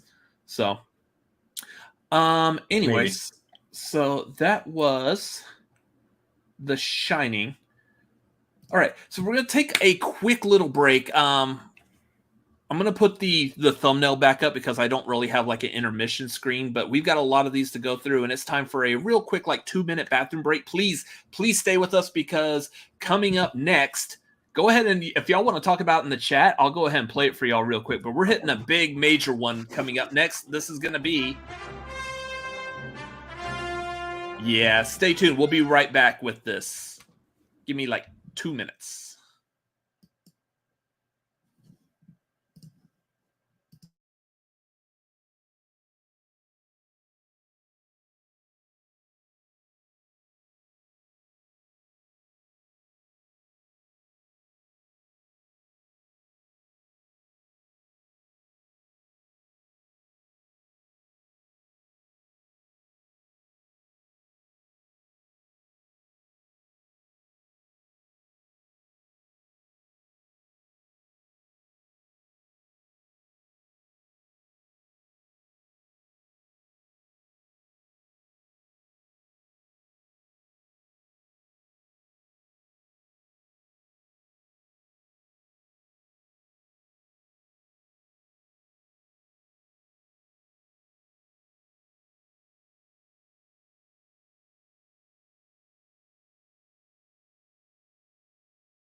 Dun, dun, dun, dun, dun, dun, dun. Yes. So the next one that we're moving, welcome back, everyone. The next one that we are moving on to, as if you couldn't tell by that theme, is 1981's Raiders of the Lost Ark, commonly referred to as Indiana Jones's theme, or actually referred to as the Raiders March from Raiders of the Lost Ark, also done by Mr. John Williams. Whew. This one's going to be... This one's going to be so difficult to place on this tier list. Yeah, you give the side the woof, like you have no idea where this is going. Well, so I'll kick this one off mainly because most people who follow us know my thoughts and feelings on the Indiana Jones series. I swear. I'm not a huge fan of it. I swear right now. I swear. Well, I mean, we're not really a family-friendly channel anymore, so you can swear if you would. Keep talking. I'm not a huge fan of the Indiana Jones themes. Like, I'm seeing this new movie coming out, and I'm like, Okay, I guess. I still need to watch the fourth one, which really I don't think is going to change my opinion on the entire movie series franchise at all. So I mean, it's gonna make you love the first three a lot more. Oh, absolutely, yeah, probably. But I will say, when doing the reaction to the trailer for Indiana Jones and the Dial of Destiny coming out this summer, stay tuned for a review. I will say I very much appreciate what they did with the movie theme on there, using the Raiders theme, because this is also an S tier John Williams score. Absolutely. I swear I was about to get up and go punch you in the face. Got him. I was about to just I was about to take your cat from you. No, well, that sucks. She's closer to your room right now. Okay, so here, honestly, like Lego's on my side. Here's the thing. Let's be honest about this. When you think of Thought I was, but when you think of a movie theme, why is it every time you say the word movie, it sounds like Vin Diesel? I don't know. We already made that joke. When you think of a movie theme, when you hear music from a movie of some sort, what is the themes that come to your mind? If this is not one of them, I question if you love movies. Or if you're... I know a lot of y'all out there like different genres of movies. I get it. I understand the nuance to it all. But you're a living human being. Generally speaking, when most people hear this, they're going, "Oh yeah, this transports me directly into just the movies as a whole." Like it just does. Like this is a a movie theme. I swear, I just hear Vin Diesel every time. Would you let me get through my point? God. Go ahead. Damn. Go ahead, Mr. Diesel. I apologize. Can't even rely on my own family. Listen, this is one of those themes that just it's a movie theme. I hope you all understand what I mean when I say that like this is iconic to just movies as a whole. This it is. Nerd is just really just trying to like you're just trying to get to me. You're just trying to get to me. I'm not gonna let you. I'm not gonna let you get to me tonight. You're not gonna do it. This is S tier. This is an S tier theme. I have it like right under Star Wars. It's right under Star Wars. It's not the John Williams theme I have at the top. And we're quickly narrowing down the list to you could probably figure out which one it is almost at this point. But it's freaking S tier for me. I mean, chat says S tier. You're saying S tier. Several of these we just all have agreed on. I was saying I didn't hear the Vin Diesel voice. I'm just curious, when you're playing squads on Fortnite, is friendly fire possible? The movies. Because you need to check out Chris playing Fortnite with the boys over on twitch.tv/ChrisAdamsMLP. Go join the hideout. Yes, but this song is not repetitive like those songs are. So therefore, this song is a lot higher for me than those are. As much as I understand your point, and I do, especially Jaws, I do get your point, but there's a different factor at work here for me on the Indiana Jones theme. All right. Jared's got it. The Boys. Playing with the boys. That song is not on this list. We do have Top Gun on this list, just not that song. So next movie that we are moving on to, this is another one, like I need to watch this movie, but I've heard it's just it can be really painful to watch. It's slow and long, and at least it's not like Russian expressionism like Dr. Zhivago, but can't even say it. Yeah, I can't even say it. That's how much it is. But I do remember our mother playing this theme a lot when I was a kid.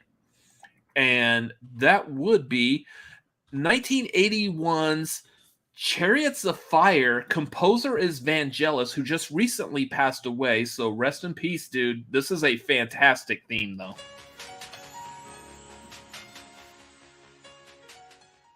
It actually does make me want to get off my fat ass and go run.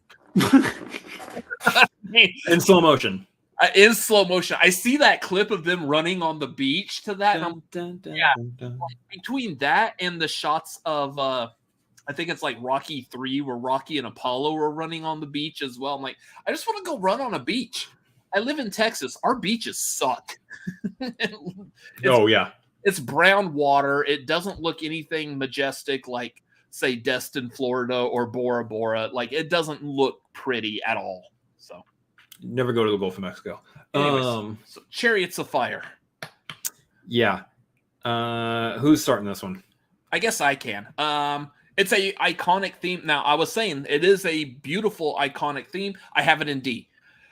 I haven't seen the movie. I don't have like a real connection other than just seeing that clip. I know the joke that we are constantly commonly making. It's a great theme. It's D. Yeah, I just have a better personal connection to a lot of other themes than this one.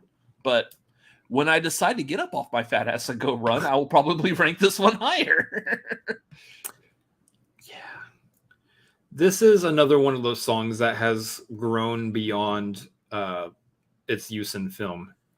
Chariots of Fire is one of those songs. This song is one of those songs that appears in other mediums in some form or fashion to convey like it's anytime I think during probably the 90s is probably the bulk of it. Whenever there was like a slow motion something that they were doing some kind of satire on, this song was playing during it. This song has grown beyond the films that it appeared, or the film that it appears in itself. It, for me, on top of that, it's also a beautiful piece of music. It's more so than any other theme to a movie I haven't seen. This one I feel like hits something that those don't. This theme actually makes me want to watch the movie, even if it might be slow, which is weird for a movie about people running. Even if it, some people say it might be drawn out a little bit. Whatever. This theme makes me want to watch this movie. And having gone back and listened to all these themes going into this list, I have a hard time saying that this theme deserves anything lower than an A. It is an A tier theme for me. Even if maybe the movie isn't, the theme is what I think makes the theme is doing a lot of heavy lifting, is what I'm saying. It's doing a lot of heavy lifting for this movie. William Harold, don't be fooled, Chris. Chariots of Fire is a horror movie. I remember our mom listening to this all the time when I was a kid. And then when I grew up and started actually like paying attention to movies and learning and getting into like movie culture, I guess, I saw this. I was like, where's the chariots? I'm thinking like Ben-Hur over here, and there's no chariots. It's just dudes running. You can save yourself a whole lot of time if you just rode chariots instead. I mean, it's in the name. Just saying. This is also, I'll go back real quick. This is also the only theme song that we have on here by Vangelis, who also was very famous for doing the score for Blade Runner. So, interesting. So you have this as A. I had it as D. What's the chat saying? Chat is okay. Looks like right now chat is leaning towards a C with 4 votes. Give it just a minute here. So we got over 10 viewers right now, so I want to make sure we give plenty of time. If you haven't voted, please make sure you vote real quick. I'm going to end the poll in 5, 4, 3, 2, and 1. All right, we're going with C tier from the chat. So D, C, and A. It's all over the place. Yeah. I feel like that it ends up in the C tier if that's the case. Yeah. Like maybe top of C. It would be like top of C. I'm actually thinking maybe between Shining and Halloween. You just want to put it underneath The Shining. Yeah, I still think Shining is the more iconic theme, I feel like. To Chariots of Fire? Leave aside what you think about the movie for a second. All right, I'll put it above Shining. Chariots of Fire. Look, which one has a higher like pop culture? Chariots of Fire. I like Shining. I think Shining was a good movie. And I think the theme does fit the movie well. But let's be honest about the song from Chariots of Fire and where it stands in pop culture and its iconicism. That song is fire. That song is fire. Yeah. All right. So let's return back to the world of Mr. John Williams for 1982's. Scoochie it over here. 1982, Scoochie it over here.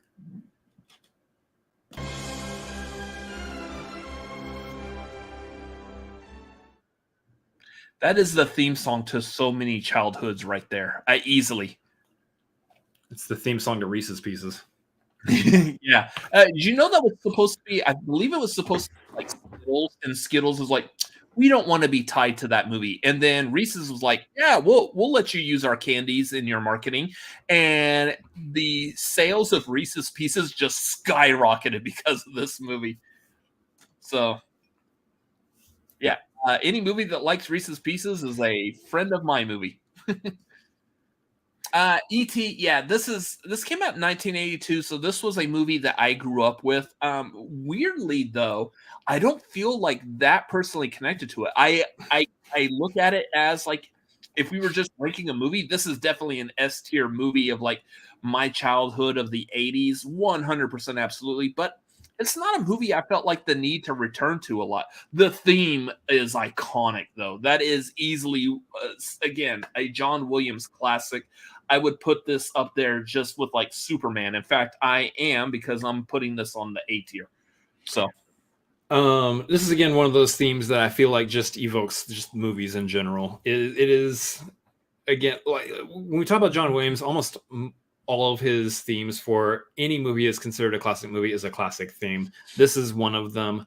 I love the theme to this movie. I think it's fantastic. I think it expresses the movie, the wonderment, the childlike mystery of this alien coming from outer space. It has the sci-fi elements built into it. It's just got all of that.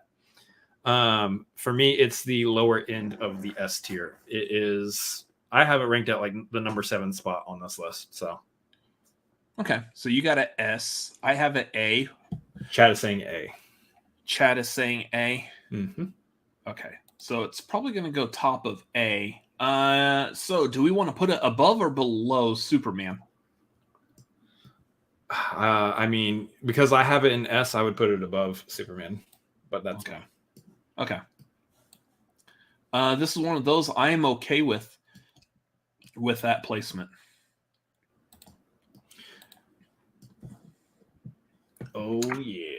I am going to create a rule on one of these days that once we put something in a tier, it just stays locked there and we're not doing this like massive shuffling around, because this is a lot of fun. I'm just saying. Depends on how you reorganize and redesign this in the future. Yeah. That's easy to do.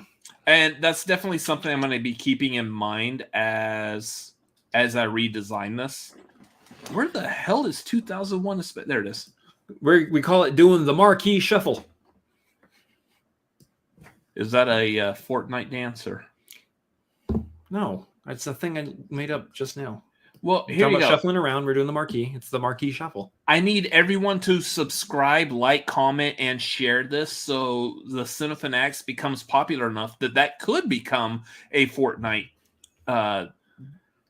dance or whatever they're called. Fortnite will be a dead game before the Marquee shuffle ever gets into it. Will it though? Because they got me to start playing it, so they're doing something right. No, I got you to start playing it.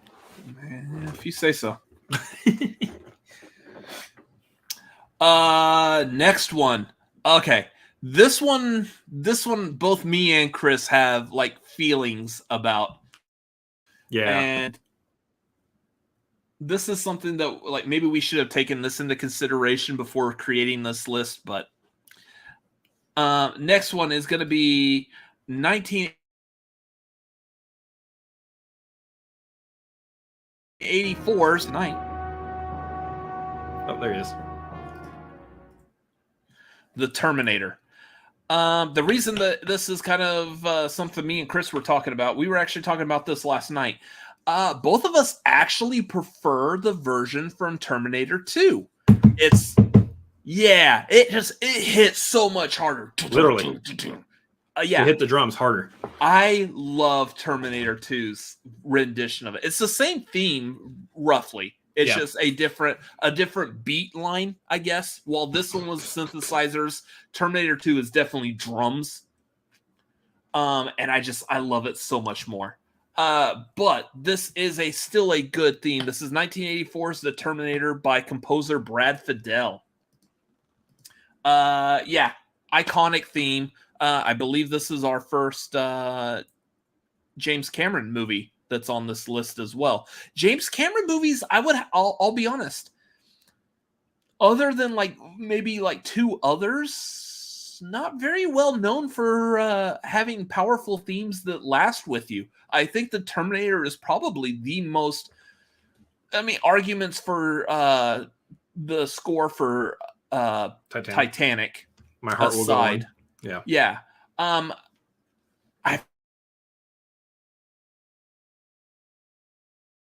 feel like this probably, I can't recite what the theme song to Aliens is off the top of my head. Brad Fiedel did Terminator, Terminator 2, and True Lies. I can't really, I love True Lies also, but I can't remember the song off the top of my head. But yeah, Terminator 2 is easily, I would say out of all, and this is going to be spoilers for what's coming up, out of all James Cameron movies, Terminator 2 has the best theme song, hands down. This one is a close second, mainly because it's still the same theme song, basically. I do have this as a B. For me, I have this somewhat higher in the C tier. I think definitely the versions. I think they even they did the Terminator 2 theme and then they just ran with it for all future Terminator sequels. So this is the one that started all those. So you got to keep that. It's good. It fits the very sci-fi, very apocalyptic nature of the Terminator movies, and what they're kind of they are still slightly horror. So you still have some of that, some of those horror elements in the synth wave of it all too. So it's good. I enjoy it. I think it fits for what it is. It sits at the C tier for me, closer to the top of the C tier, but not quite the number one spot in the C tier for me. And chat is saying B tier. So we got two B's and a C. This is going to go B.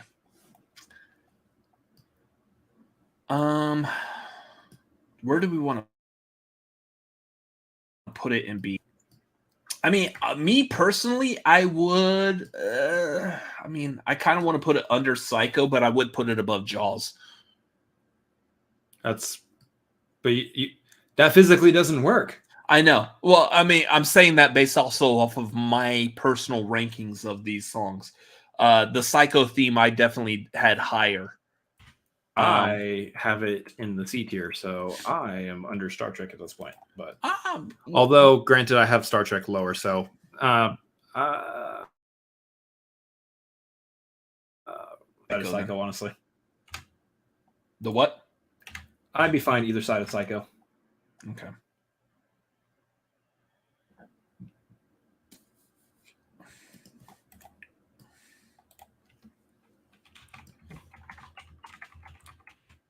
All right, so we're going to put it right there.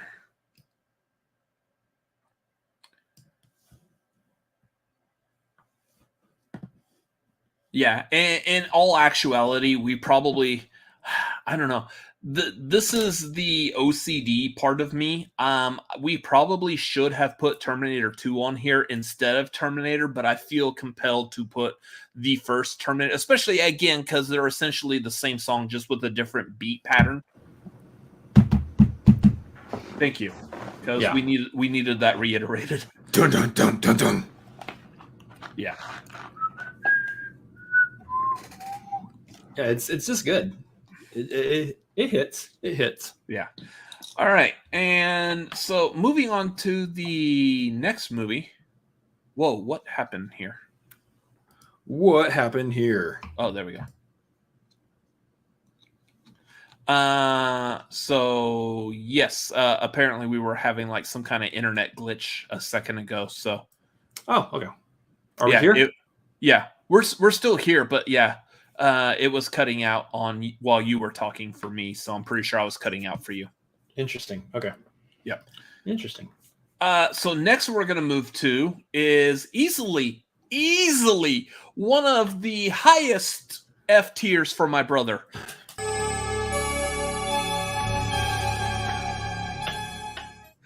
Do you need to talk about it? You're going to put an F. I know you're going to put this in F. I actually have to contradict you for a minute. Really? I have to contradict you for a minute. Go ahead. That's interesting content. Go. Yeah. It's not the highest F tier for me, as it turns out. It's the lowest F tier. It's the lowest. I'm not with it. It doesn't work for me. Just put it in the F tier for me. You asshole. I don't even feel like explaining it.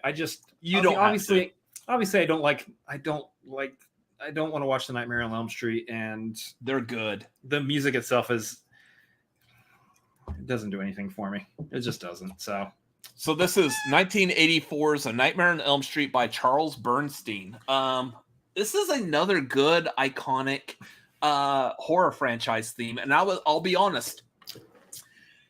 There was 3 horror movies I was like torn between putting on here. It was either A Nightmare on Elm Street, Friday the 13th, or Suspiria. I wanted to put Suspiria. Suspiria was the one that my heart was leaning towards. But most people have no idea what that is. I feel like that's not to be what's that called when you say that you're the authority on something and everyone else just doesn't know? Is that gatekeeping? It can be gatekeeping. Yeah, it can be a form of gatekeeping. Yeah. Okay. I almost felt like that was a bit gatekeeping because if you don't know Suspiria, I feel like it's only true horror fans that would understand Suspiria and get that theme and why it's good. Yeah. See, I'm looking in the chat and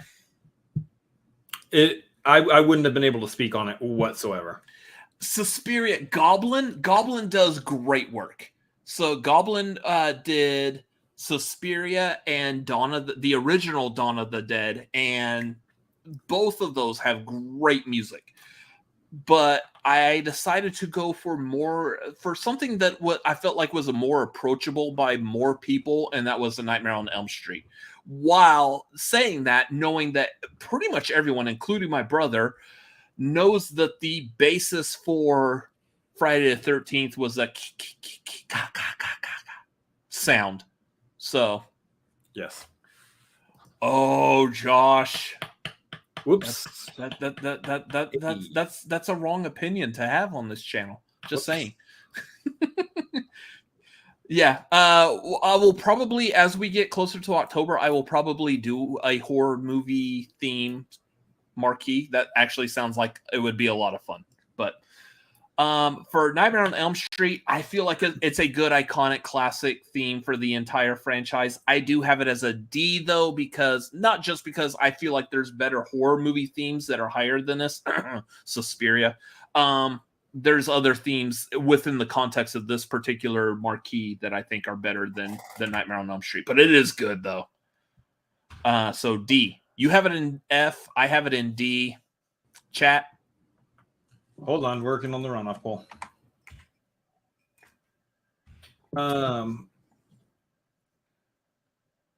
need them to give me more options than just 4. Here's a couple things while the chat's doing their final tally vote over here. I wanted to highlight some. I like Legos. Why are horror movies even on the table in this list? You mean all the horror movies that are currently in the F tier on the list?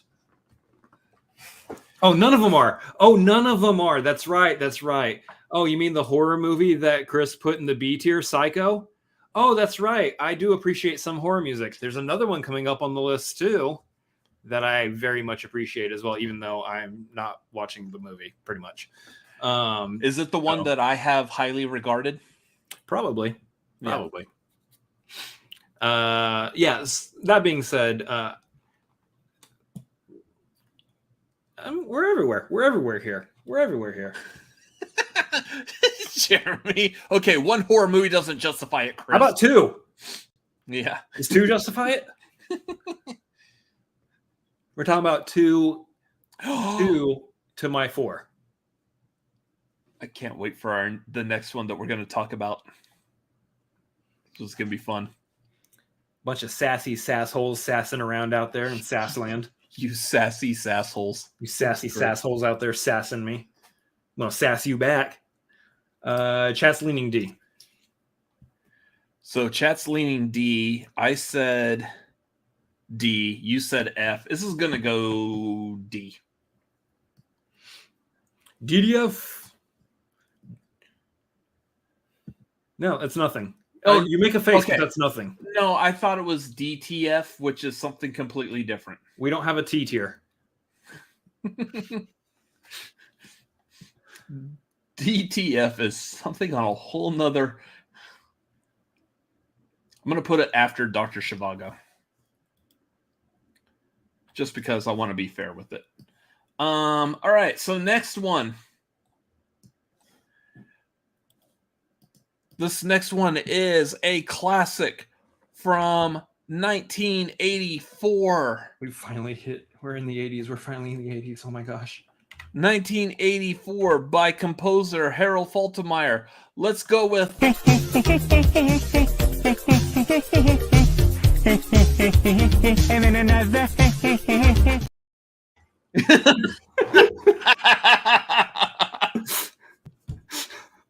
love it. Oh, God, I hope that one doesn't shut our stream down, but it is.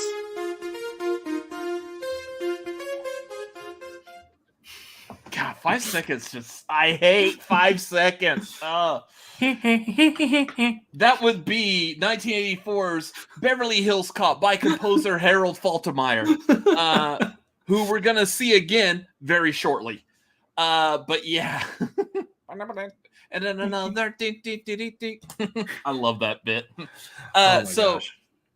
Not necessarily a spoiler, but if y'all seen that movie Air, they played that, and right after that movie was over, this one down here was sitting there singing the Family Guy part with Peter Griffin. He was doing that like right after we were done filming the out of the theater reaction, and I could not get it out of my head. And then when it came time to put this together, we were still writing that high of that song popping up in Air, and we're like, fuck it, let's get the clip of that. So and this is a correct statement. You will have it stuck in your head. Absolutely. That and Eddie Murphy's laugh. It's right up there with like Seth Rogen. Eddie Murphy and Seth Rogen need to have a laugh off. I'm just saying. This is iconic 80s at its finest. Great theme song, Axel F. Again, Harold Faltermeyer, one of his greatest themes. That mixed with another one. Again, we're talking about here in a minute. I have this as a B. Yeah, great. Like you said, great iconic 80s theme. It is just, I mean, it is so just utterly 80s. It's kind of ridiculous. I mean, just the like it is, that is 80s. Love it. It's great. I have it D tier. Get off of me. Wow. So aggressive. No, I mean, it's, again, we're talking about like all the music on this list is good. I hate that I'm putting this at D tier, but gosh, I hate that you're putting it at D tier also. Gosh darn it, the rest of this freaking list, I swear I hate that I'm putting this a D tier. It's crushing. It's crushing my spirit. It really is. But D tier for me. All right. What's the chat? Chat is saying A. So we got A, B, and D. Didn't know Beverly Hills Cop was a horror movie. I didn't put an F tier. Good job, William Harold. Absolutely love it.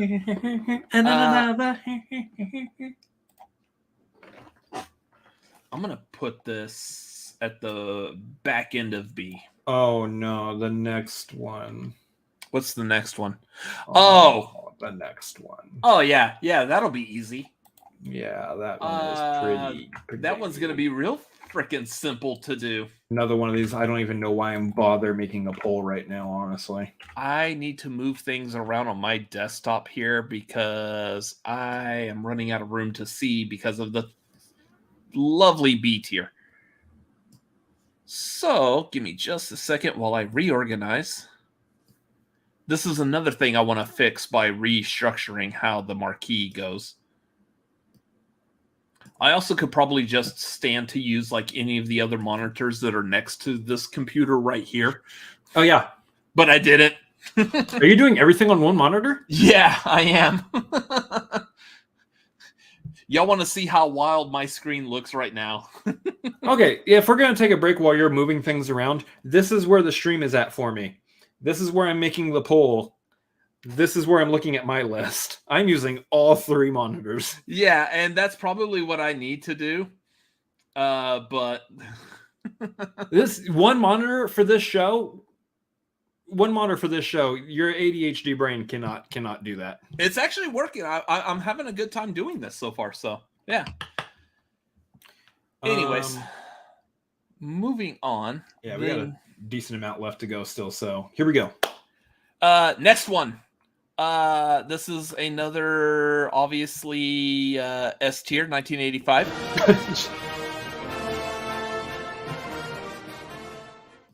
Alan Silvestri's Back to the Future theme, S tier. Like I said, I don't know why we need to talk about this, but Chris, have at it.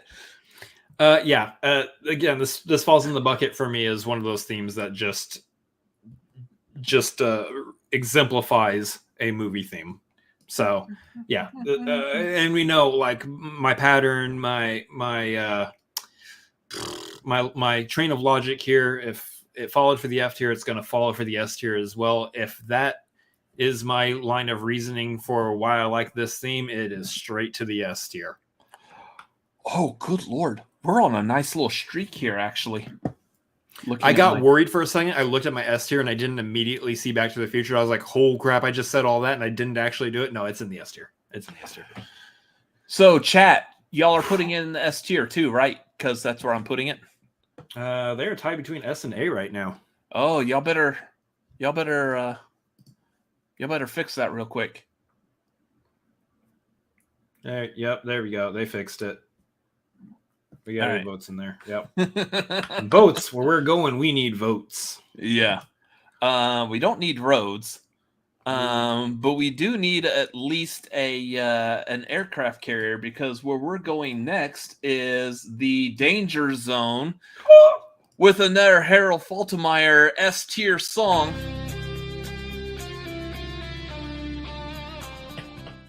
1986's Top Gun anthem. Yeah. Once again, I need more than 5 seconds, please. Yes. S tier. No.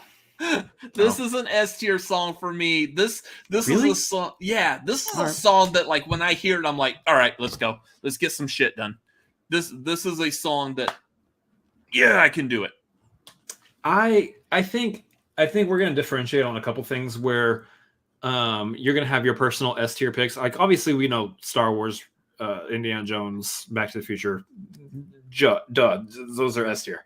But then I think we're gonna have some personal S tier picks in this as well. I think that's one of your personal S tiers. For me, Top Gun lands squarely into the A tier. I think it is a great theme. It is absolutely excellent, and that guitar riff is insane. It does in fact take my breath away. That's the song by Berlin.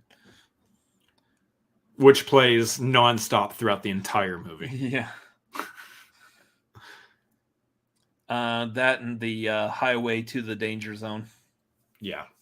Uh-oh. Chat wants C through F. What? What? I'm gonna do a C through F pull on Top Gun. What? How many of y'all are in states where cannabis is legal? Ooh. Y'all be high out there. I mean, I'm going to have to, if it ever gets legalized federally or in Texas, very likely, probably federally before Texas, I might need to start stamping some of these with the cannabis edition. Yeah, that Cheech and Chong movie hits so good. Y'all got a need for not speed. Speed's the wrong drug, but for marijuana. Yeah, high as a kite or a F-15 Tomcat. All right. It looks like chat's leaning more towards C right now. So, okay. So we've got an S, an A, and a C. Sack. So it's gonna go A. Hell yeah, it is. Probably just gonna tack it on the back of A here. And you at least feel good that it's not that you're not putting it lower than an A right now, right? I mean, I do. I mean, it's still an S tier song, but so is the next one.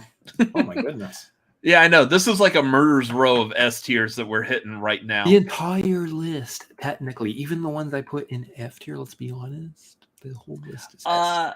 So this one, like, while I appreciate the movie theme, my connection personally to it is more from the cartoon theme, which is the same theme, just with some added flair to it that I really like. And I wish that added flair was a part of the movie theme, but the movie theme still hits really hard. That would be the one. Say it with me 3 times. Beetlejuice, Beetlejuice, Beetlejuice. Oh, it's showtime. Beetlejuice. First one on this list tonight by composer Danny Elfman. That's right. Danny Elfman from the band Oingo Boingo has finally appeared on this list. We finally got there. Yeah. Beetlejuice, S tier. Absolutely love this theme song. This is one that I have a personal connection with as a kid.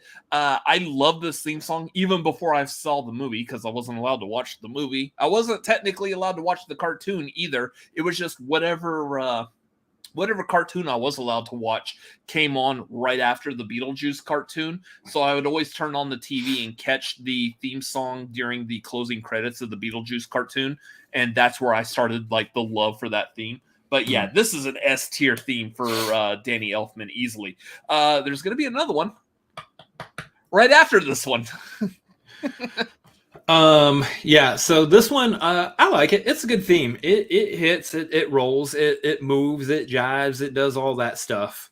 It is, I think I have this. Yeah, it's in the B tier for me because I don't have that same personal connection with it, but I still recognize it as a solid, energetic theme song. And I think it fits the character of Beetlejuice very well. Like, this is one of those situations where the theme and the character just hand in hand.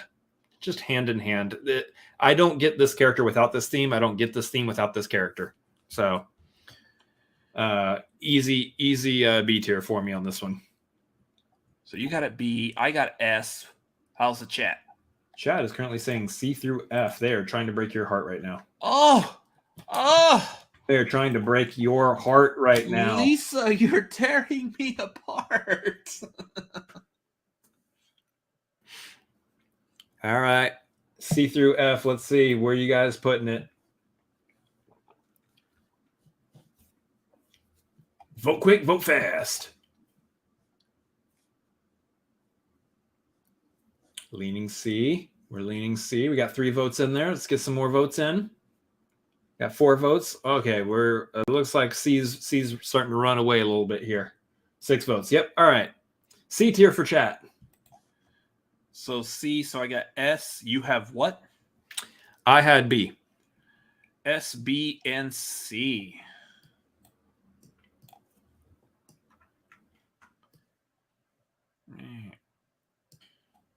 Yeah, this is so like Danny Elfman's themes. I didn't realize this before, but looking at the juxtaposition of this one and the next one on the list, they share very similar qualities in many different ways. Also keeping in mind that both movies were also directed by Tim Burton, so that would make sense. Both directed by Tim Burton, both scored by Danny Elfman, and both also played in cartoons. Yeah, actually. And both movies have that same kind of dark feeling to it, because the next one would be 1989's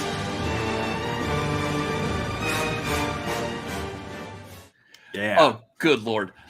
Don't listen to the song while you're driving a car. Because when this song really kicks in, you're gonna hit that gas pedal. Even if you're stopped at a red light, fuck the driving laws. You will hit that gas pedal and fly like you're Batman. We don't condone. Oh no. I'm not saying you actually do that, but that's what's going on in your head. Yeah, absolutely. 1989's Batman, also composed by Danny Elfman. Great song. Chris.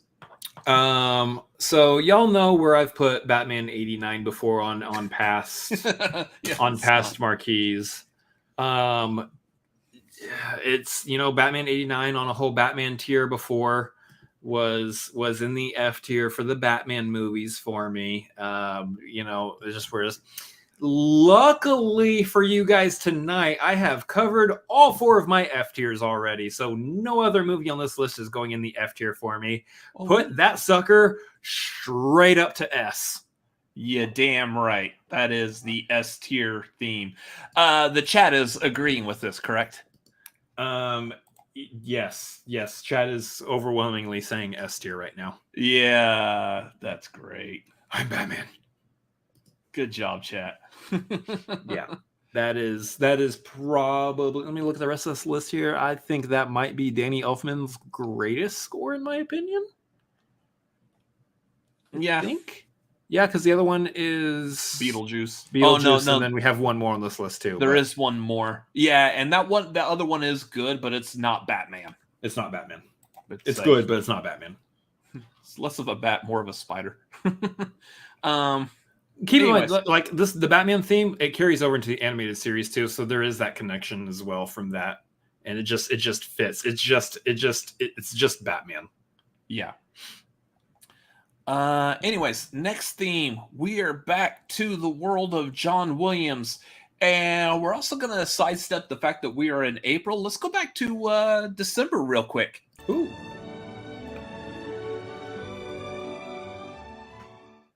That would be 1990's Home Alone. The theme song is actually referred to as Somewhere in My Memory by John Williams. The song actually does have lyrics. The score song that appears on the soundtrack does have like a choir that sings. I'm not sure what the words are, but they do actually sing. But the actual song, Somewhere in My Memory, does have words in it. They're singing a Latin incantation. Something like that. Probably raising the deadites from the Evil Dead or whatever, probably. Anyways, Home Alone. Quite possibly one of the greatest classic Christmas movies of the current generation. Or my generation, at least. Every generation. I love this movie. The theme song is great. It hits perfect. It hits home. Alone. By itself. Yeah. And this is also the only technically Christmas movie that's on this list because we're not tier ranking Die Hard. So, anyways, I have this as a C. What even is the Die Hard theme? I don't even remember it. I'm pretty sure if I heard it, I'd be like, yeah, that's right, Die Hard. I mean, we have major franchises that don't appear on this list. Like, can you name the theme song to Fast and Furious? No. Probably by like Ja Rule or Ludacris or something. Probably. It probably is. For me, this is it's a good theme. It's a good theme for the movie. It's a good theme for what it represents, what the movie represents and everything. It's one of those that, again, like the Beverly Hills Cop theme is crushing my spirit that I'm putting it as low as I am, because this does evoke those feelings that I'm looking for whenever I watch a Christmas movie. This does evoke those feelings when I'm watching Home Alone. Part of it is the theme. It absolutely is. It's part of what sucks me into the movie. But I do have it in the D tier. Again, this is one of those situations where just the rest of the themes on the list, the rest of the music on the list is just so good. It's so good that like I have to put Home Alone in D. It hurts. It hurts. So I got C, you got D. Chad is going C through F. So it looks like we're all going to end up in the same range. I feel like for the most part, we're all still sticking like within the realm of the same kind of. For a lot of them, except for me. Yeah, and it's primarily acknowledging that the other movies on this list do rank higher. I would love to rank The Shining higher, but yeah, I agree. Like Star Wars, Raiders, Back to the Future, Batman, definitely higher than Shining. So yeah. Let's see. So we got 3 votes. Let's get some more votes in. 4 votes. I'm almost certain that when we go to do like theme songs for movies that have lyrics to them, Fast and the Furious, we're probably going to put "See You Again" on there. I mean, if we're talking about like songs that aren't necessarily just the main movie theme, well, we're also talking about like songs from movies. Yeah. Name another song with lyrics from a movie that got a gigantic, enormous amount of people to start crying in a movie theater. I mean, I cried. Yeah. So we got a tie right now between C and D on the poll. So I said D, you said C. Yeah. So let's split the difference. We got a C, a D, a C, and a D. So 2 and 2.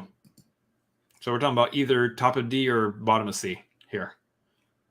Oh, we got an extra vote on C, it looks like. So looks like probably bottom of C. Okay. That works. I see. I still got freaking Axel. Yeah, see, you're doing it too. Yeah. God dang it. It's still there. And then another. And a constant.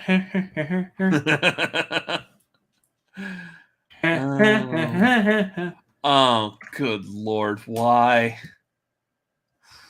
Why what? Look at the next one. Mm-hmm. Back-to-back Williams. Yeah. Do it again. Welcome to the next song.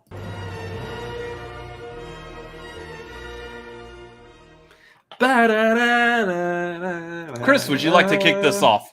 Put it at the top of S tier. This is my favorite movie theme of all time.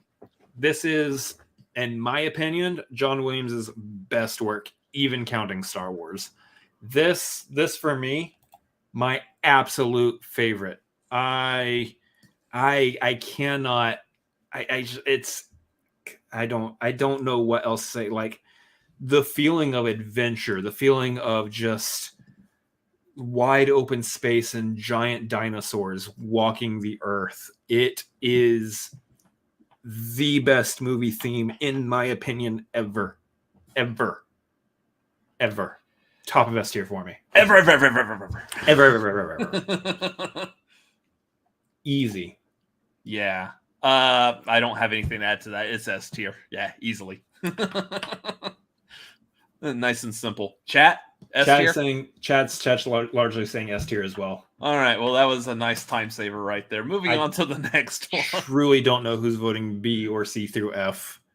I don't know. I think we got some trolls out there or something. I don't know what's happening right now. I don't get it. But. Oh, you little whippersnappers, or you goofy little goobers. You little schemers. That's it. I was trying to think what was the term used on the kids in sleepaway camp. You little schemers. You silly little ninnies. All right. Next one. Iconic movie, iconic song, but how high is it going to go?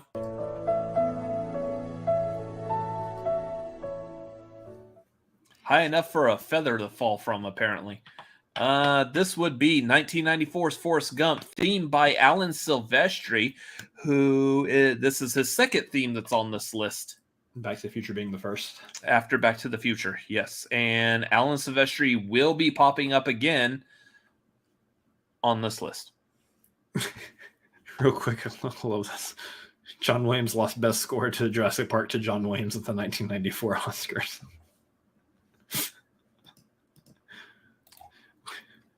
That was funny. What did he get it for? Well, what else was 1994 for John, or 1993 for John Williams, I should say? It was Jurassic Park. Oh, Schindler's List. Yeah, he got it. He got it for Schindler's List. That's right. Yeah. Which is not on this list because you sing the song to Schindler's List. Go ahead. We'll wait. Nope, I'm good. Forrest Gump is it's one of those. It could be classified as an epic based on how the story is told and the time span it just covers and the events that it covers. And the song is understated for that movie. And I love it because I think there's a simplicity to Forrest Gump as a character. And this song, I think, exemplifies that simplicity for that character. And I think that being the forefront for that movie, that being the theme that leads the movie and everything that happens in that movie, I think is an interesting, creative, and brilliant choice. This is the movie, though, that I had a hard time deciding where I wanted to put on the list because I really, really wanted to see if I could squeeze it into A, but I think there's just so many other themes that I love more than the Forrest Gump theme, while I still have to recognize the Forrest Gump theme is a really good theme. I have it in the B tier, though. It's like middle B tier, which feels very low for me. Yeah. I have this as a C.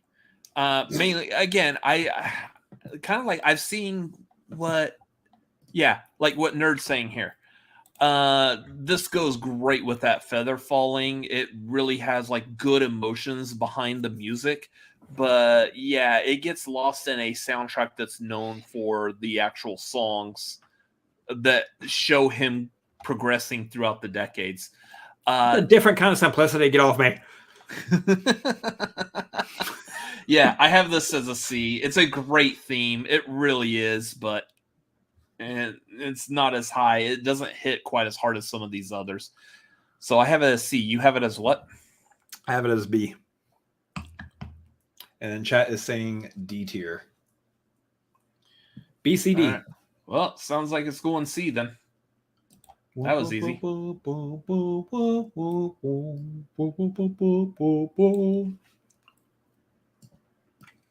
going to end up singing a song and it's going to end up getting the stream taken down.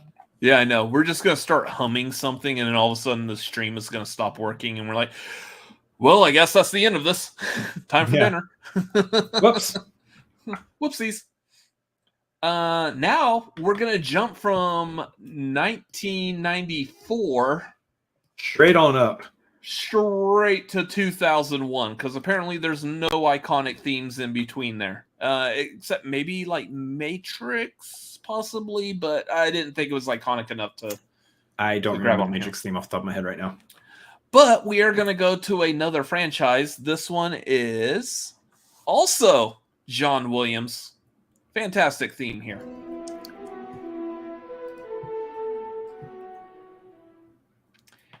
Harry Potter, also known as Hedwig's theme from the 2001 Harry Potter and the Sorcerer's Stone, which, I mean, theoretically, this is the theme that's used throughout the entire franchise. But, yeah, that's where it originated. So, here's the thing. Not a huge fan of the movies. Love the theme song, though. The theme song is really good. This is probably one of a top-tier John Williams. I have this as an A. This is an excellent John Williams score. The movies themselves, I've watched them once. Need to watch them again at some point.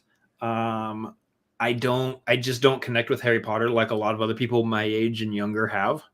Harry Potter really was absolutely like something from like my age group and like going younger, but it just didn't connect with me as much. Therefore, the theme, while I recognize as a piece of music, it is actually great. It's a great theme, and I think it really does, like my favorite word tonight. It really does evoke the tone of Harry Potter, the magical, the mystery, the dark, but the mysterious.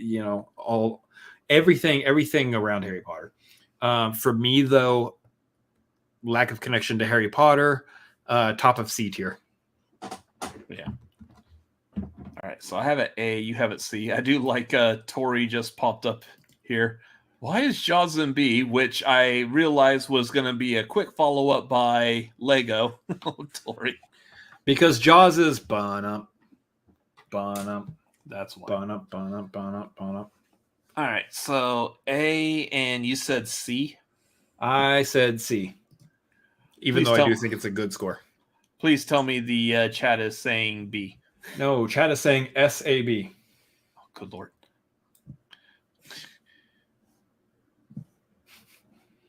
Chat is saying B. Chat. Thank you, chat. Thank you guys for... Oh, chat tied it back up with S again. But you know what? It's B. Once again, you guys can't you can't sneak that vote in at the last. You can't. You gotta. Once again, I'm needing to squish some stuff on my screen a bit because now B is really taking up.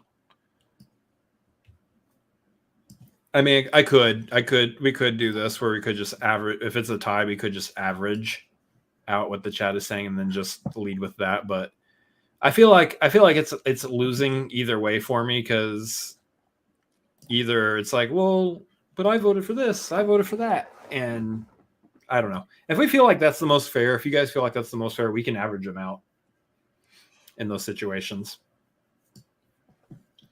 Okay. So, next one we're moving on to is another gigantic, enormous franchise. This is the thing. This one particular franchise, or I guess the first one, has 4 pieces of music that could qualify as the main theme. It doesn't have one specific song referred to as the main theme. Therefore, it was up to us to decide out of these 4, what do the Cinefanatics consider the main theme? So we went with this one. This is Lord of the Rings. Specifically, the song is called The Fellowship by Howard Shore from 2001's Fellowship of the Ring.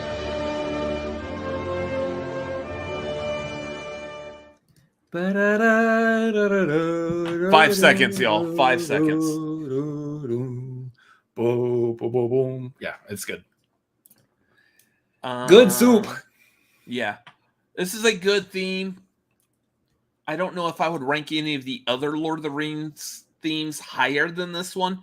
But, I mean, again, I'm not a huge fan of the movies, but the theme hits pretty hard. I still have this as a C. Oh my gosh, Nerd voted so quickly on S tier. As soon as I clicked send poll, S. This theme itself, the one that we have here, is an epic theme. The music itself feels epic. It feels like it fits the absolute vibe of Lord of the Rings to a T. It just feels like Lord of the Rings. And I think as a piece of music, it's also very excellent. I don't have it in my S tier because while I do like it, it is not completely one of my favorites. But I do have it in the A tier. It is not lower than A in my mind at all. So A, and I have C. And how's the chat looking? Chat is leaning very heavily S tier. Yeah, figures. So Nerd saying concerning Hobbits, that is also another one of the 4. I'm trying to remember what the names of the other ones were. I think one was called The Shire, which is probably going to have similar themes to Concerning Hobbits, but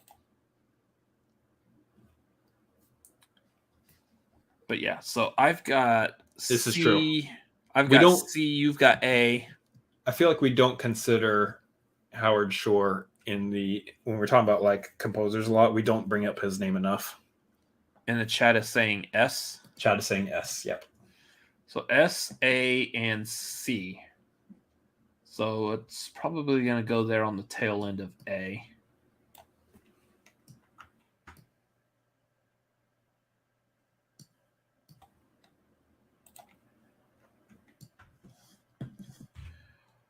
All right, next one is my lowest ranked John Williams.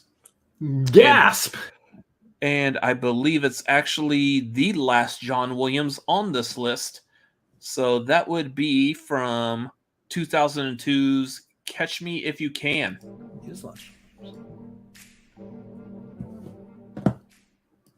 That was very quiet. Yeah. There's not much to that. That's why it's a low rank. It's great for a movie that's all about a cat and mouse chase. That theme sounds like a cat and mouse. You could actually see a cat chasing a mouse to that theme. So it does it very well. But yeah, this isn't a theme that's going to hit quite as hard as like Harry Potter or Jurassic Park or Star Wars. So I have it as a D. So earlier you said that this one kind of fits in the same range of why I put some movies in F tier, in its like repetitive nature of a sort. I disagree with that. The very beginning has that repetitive sound to it, but it hard turns right after that into like just jazz explosion. Yeah. I, having sat back and listened to this one again, I think that exemplifies the movie perfectly, in that you see moments where he hard turns into a completely different career, and goes in a completely different direction. The theme actually just kind of tells the story of the movie, it feels like, in different ways. That is why I have it a little bit higher. And by a little bit higher, I do mean C tier. It's weird to say C tier is a little bit higher, but I actually really do enjoy this theme. I think there's just various pieces of this song that really kind of like hit home how the movie kind of plays out in different ways, and I think it fits perfectly. Yeah. Okay, so you got C, I got D. Chat is going C through F. So let me.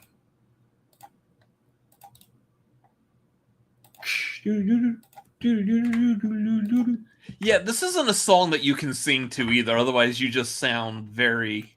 Until you get to the jazz, and then you're like. Yeah, that doesn't help. I have to like replay that part, and we can't. So. You sing this to yourself. You sound like a little kid that's eager for his juice box.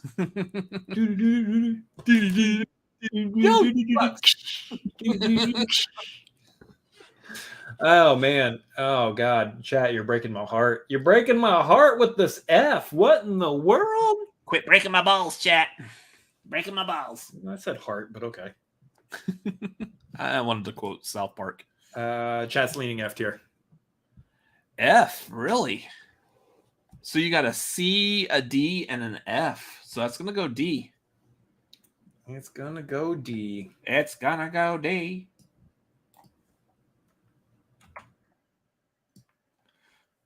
Don't know why I went in sync with that, but okay. You know why.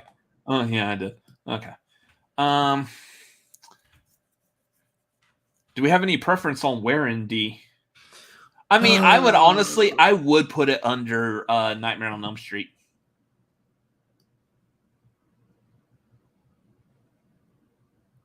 No, I wouldn't. I wouldn't.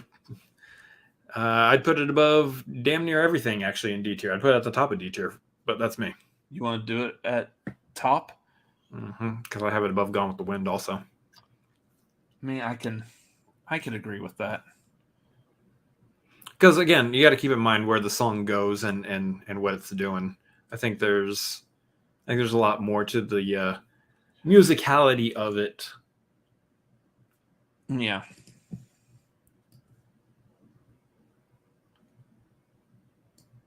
Okay. Again, we can go back and like shift some things around right at the end, which we are approaching. Yay! All right, so we are back to Mr. Danny Elfman. I believe this is the last time Danny Elfman appears on this list as well. That would be correct. Yes. Yeah, like the rest of this list is like 90% Hans Zimmer. Pretty much. Hans Zimmer's kind of like the modern classic composer now. So this is 2002's Spider-Man.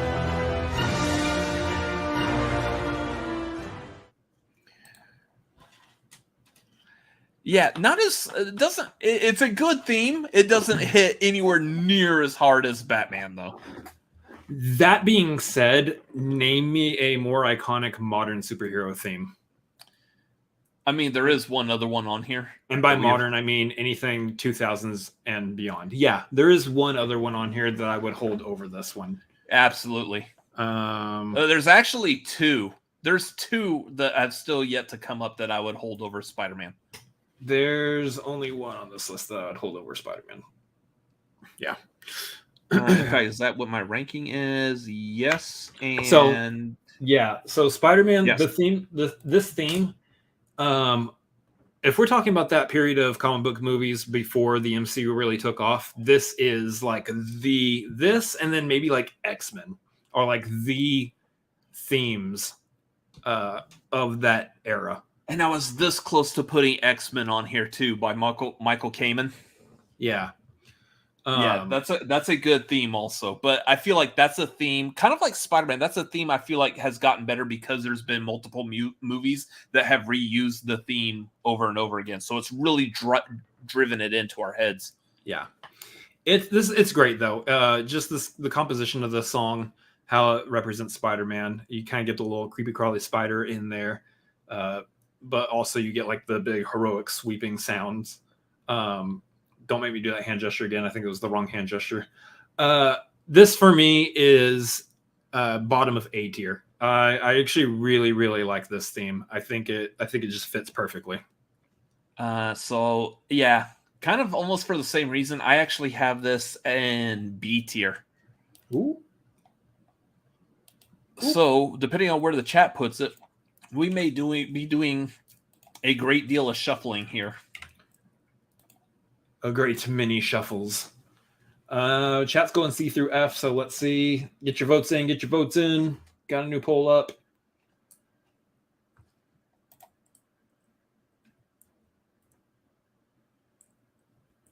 I got 2 votes on the poll so far. Get a couple more votes in, y'all. Got 3 votes. 4 votes. All right. Looks like the chat is leaning D tier. So D, B, and A? D, B, and A. Or bad if you want to rearrange the letters. I mean, technically, I'd probably want to put it in B. D, B, and A. Yeah, but it'd probably be mid B. Yeah, it would be after Psycho. Makes sense to me. Yeah, before Star Trek and after Psycho. Yeah, that sounds about right. That's going to kick Harry Potter down to C, though. Oh! It's either that or everything goes up, pushing E.T. up to S. I'm fine with that because I had Harry Potter in C, so. You want to kick it down? I don't mind it being in C. Oof. All right, so here begins the great deal of vamping while we move things around real quick. Yeah, this is getting to be a nice full list. I love how we've put absolutely nothing in F tier so far. We're doing a bang up job. It's about to be like this is F, this is F, this is F. Oh no. We're about to hit that. What's in the D tier? Oh, one of my F tier picks is going to be in the F tier. Yeah, so it was going to go there anyways. And you're all going to cry, and it's going to be delicious. Wow, actually, it's not that big of a deal. You're just a meanie, aren't you? I don't. It's fine. If it didn't end up in D tier, I would understand. I'm just, I can be a fair sport. I can be fair with it.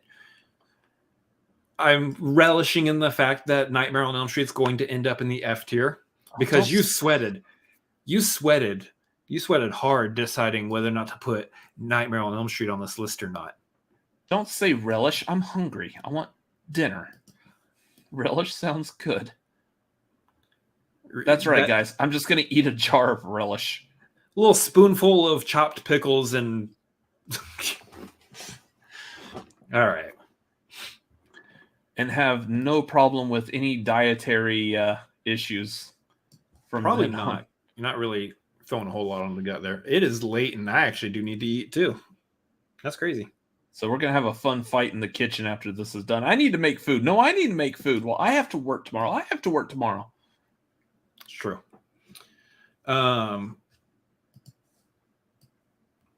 Yeah, luckily we've only got a few more left. There we go. 1, 2, 3, 4, 5, 6, 7, 8, 9 more movies left. Yes. There is an ending in sight here, y'all. We are under 10. Y'all. I am glad we didn't have a guest this week. this time.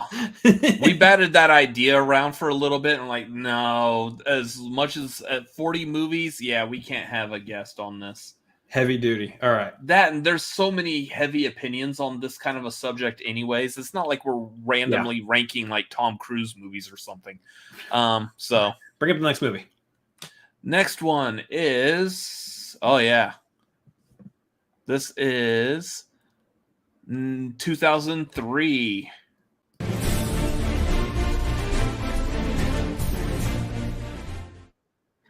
Yes. Yes, me hearties, yo ho. Yes. This 2003 Pirates of the Caribbean, Curse of the Black Pearl. Also, the theme is referred to as He's a Pirate by composer Klaus Badelt.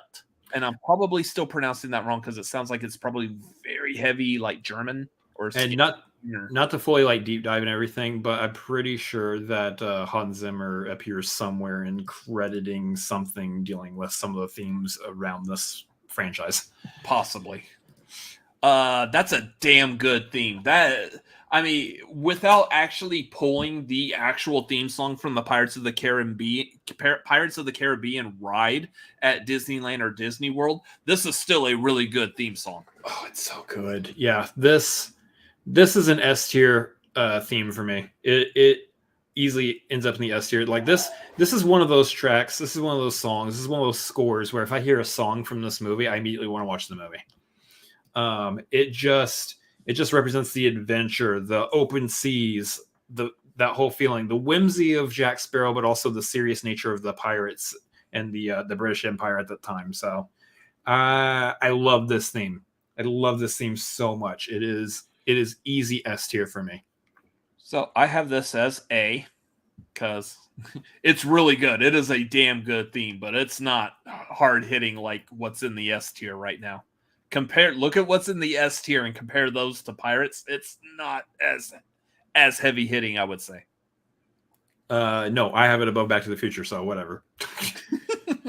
So F you. Yeah. No, I have it as A. Right now, chat is between S and C through F. Wow, there's a polarizing. Yeah. All right, so we're waiting. We got 6 votes in. Let's try to can we get one more? Oh, we have another vote for A, which has now tied it S, A, and C through F. So let's get one more vote on B. That way we can just do the whole thing. Just do the whole thing.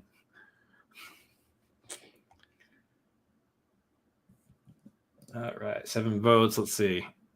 We get one more vote. Viewers, if you are watching this, please, one more vote in the chat. One more vote. One vote. There's 12 people watching. Otherwise, we will have to do the evening out. S, A, C through F.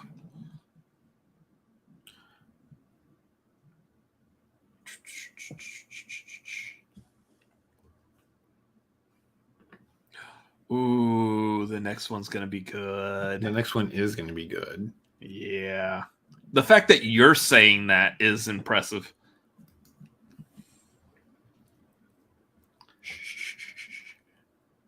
Okay, we got, let's see. Yeah, we got one more vote on the S tier. So, chat's leaning S. All right. So we've got, you said S, I said A, and they say S. So we got ASS. Yes. Oh my God. This theme is S. All right. I'm going to put it as S. It's going at the back of S, though. It's at the ass end of S. Wow. I mean, it makes sense, y'all. Not a critique on the theme itself, but I mean, just where it ended up. Just the critique on the placement of everyone's vote here. Next movie.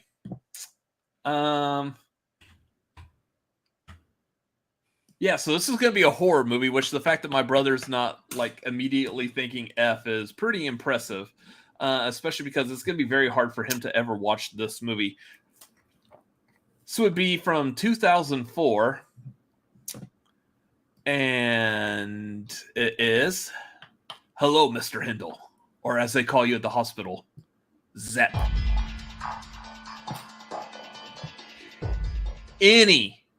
Any person that has seen Saw, if you see Saw, any person who has seen the ending of Saw, this isn't a theme that I would say is necessarily, you just play a theme from a movie like, oh, there's a movie theme. This theme plays directly with how this movie is fucking with your mind at that moment. If you watch Saw and you did not get the ending spoiled for you, you're watching this entire movie, you're engrossed, you're enthralled, you're into it, and then this theme kicks on, and then that ending, that twist ending happens. Oh, this song is like the best song for a twist ending, and I love it. This is my S tier horror movie theme song, easily by far. I have a sawed-off bone to pick with you. That is the part of this song that you chose to play here? What part were you thinking? I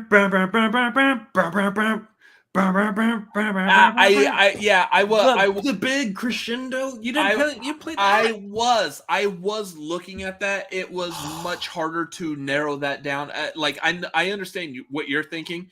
It was very hard to narrow that down to just that 5 seconds. I'm upset. Okay, so here's the thing. Y'all making fun of me this entire time. Oh, Chris puts the horror movies in the F tier. I put Psycho in B, and I'm putting Saw in A. This is an incredible, incredible theme for this movie. I've never seen it. Never going to watch it. Well, yeah, never going to watch it. But the song itself is so damn good. And just acknowledging how the movie plays out, what the movie's about, and how it's how everything runs. Like the theme itself it feels gritty, it feels dirty, it feels epic. It feels like someone is trying to make a point. They're trying to make a point to you, and they're putting you in a dirty, nasty trap to drive that point home. Yeah. It's a good theme. It's a really good theme. And the freaking time that I'm saying A and Chad is saying C through F. What the heck? I'm saying A on a horror, and you guys are saying C through F. That this song does crescendo up, leading up to the iconic moment of Jigsaw over that door, like game over, and slams that door shut just as the song hits that final beat. Oh, so good. If you have not seen Saw and you don't know the twist ending, first of all, the first Saw movie is nowhere near as gory as the following movies in the franchise. You could actually be perfectly fine. If you don't like gore, watch just the first one. You don't need to watch the rest of them. It is still a good movie, self-contained within that one movie. There is one shot of like what I would say is really graphic gore in it. And it's during the flashback with Amanda. Other than that, the rest of the movie, if you don't like gore, it's still easily watchable. A lot of it's left to the imagination. They don't actually show it, so it's all left to your imagination, which is your fault because it's your imagination. What is happening right now? What?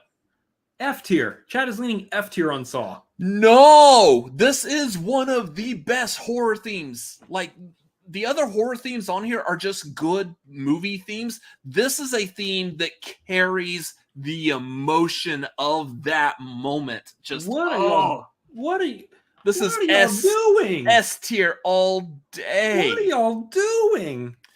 We finally found a horror movie that I like the theme of, and y'all are voting F. Y'all can't say a damn thing to me. Y'all don't say a damn thing to me. This would be Jeremy, with the exception that Chris actually already knows the ending. I know the ending. Okay, we got it. Okay, now we're tied C and F. We're tied C and F. So It's that's at least a D right now. S tier. Where are my horror movie lovers? Lego. What?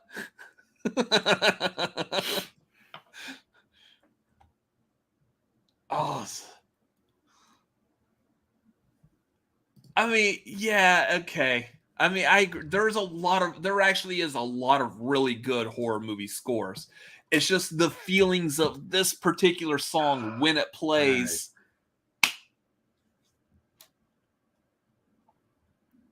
Man, there's PLD. You can take that up with me, PLD. Literally, yeah, literally all of those is because of me. F tier's taking it away. Chad is voting F tier on Saw. This is blowing my mind. It's blowing my mind. I'm S, you're A, and they're F. And they're F. Holy crap, y'all. Wow. That's gonna kick this down to like B or C. S, A, and F. Probably like the back end of B. Top of C. I'm probably going to lean towards the top of C because that's going to be easier for moving things around. Wow. Anyways, yeah, it's a really good theme. This is one of those. It's really weird, like how passionate you could get with some of these movie themes. But that I forgot where it was I said it. I put it somewhere before. I don't know if it was like on our Discord or if it was on Twitter. I said the only thing that I feel like people are more passionately connected to in pop culture other than movies is music. So tier ranking a person's music choice with their with the movie, just that's why I was thinking right off from the get-go, this is going to be the tier ranking that's going to break some hearts. And apparently PLD is already broken. PLD's heart is broken with every single tier ranking we do. Well, he needs to get his ass on one of these, okay? Stop doing your job of like saving people's lives and come do work that matters and sway the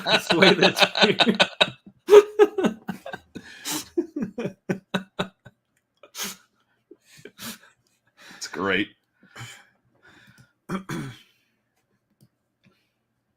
Oh my gosh.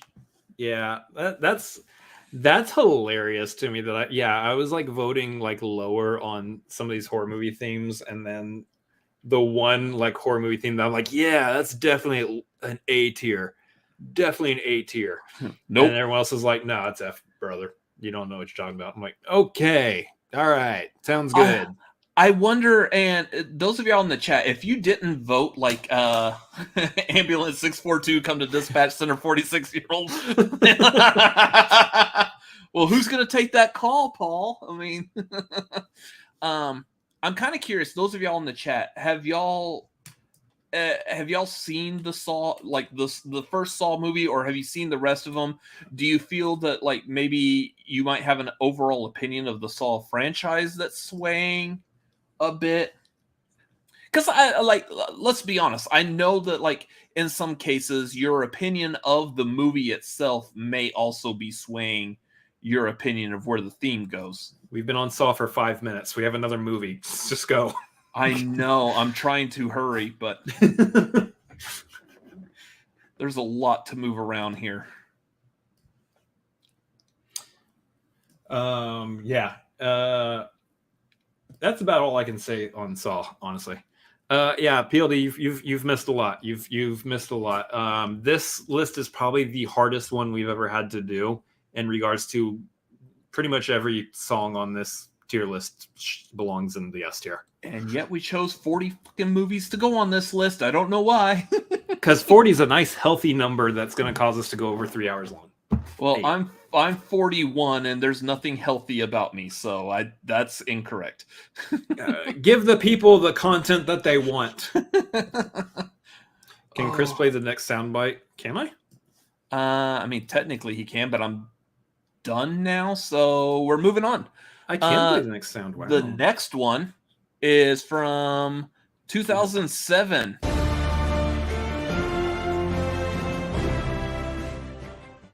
This is another one of those that, like, the movie itself may not be that great, but the theme is pretty good, though. The theme is good. I would put this probably like almost on the same level as like Pirates. No, Pirates actually was a good movie. I take back what I just said.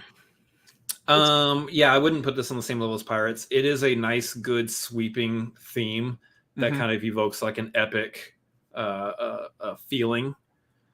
The movies definitely could have been better, but at least the theme wasn't lacking. The theme might actually be the best part of the movies, that and Optimus Prime's voice. Yeah. So 2007 Transformers, this theme song is referred to as Arrival to Earth, and this is done by composer Steve Jablonsky. Great theme. It's actually a really good theme. I think it fits very well with the Transformers. Yeah, Autobots roll out. Yeah, that Peter Cullen voice is just so good, and it fits so well with this. Also, I swear to God, if Transformers is higher than Halloween, I will burn the whole state of Texas. I'm going to try to not do that, PLD. But don't think it's... Where's Halloween at? I personally don't think it's going to end up higher than Halloween. But I still have it in the C tier, though. I as well have it in the C tier. Where did I put Halloween? It's in the C tier. Right I put Halloween in B. So my opinion, Halloween should have gone B tier. Chat is probably going to vote F. I'm sure. I am doing the secondary poll right now. CDF. We're both saying C on this. Here's the thing. It's a good theme. It is, but yes, there's like a brief section that is good. The rest of it, it does fall into, as Nerd was kind of saying, a more generic sound. I think that part that we play right there really carries a lot of weight for this song. Yeah. But as a whole, it's fine. It's fine. God, it's amazing that we don't have anything in F tier. That is a testament to how powerful the music from movies are. We don't have a single movie in F tier yet. Have you voted for F tier already on a movie? No. I'm about to. So, yeah, we've got we're allowed to put 4 movies in F tier. We're about to hit a gauntlet here in a minute. You only put 1 movie in the F tier. I've got 4 in the F tier. There's one that I actually do think is an F tier. The rest of them, it's just a matter of there was nowhere else to put them. Where are you putting Transformers? C. I would put PLD just so you know you don't blame anything. I would put Transformers under Halloween. I did want to rank Halloween in B, but I'm confused as to literally what else you have going in F tier, because all the rest of these songs are above C tier for me, or are C tier, but they're all above Transformers. Well, if it helps you, we already said there's 2 superhero themes that are above Spider-Man.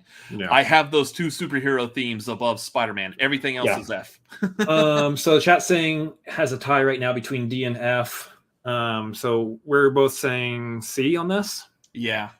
We're both saying C and then a D and an F. We're just gonna split the difference between them.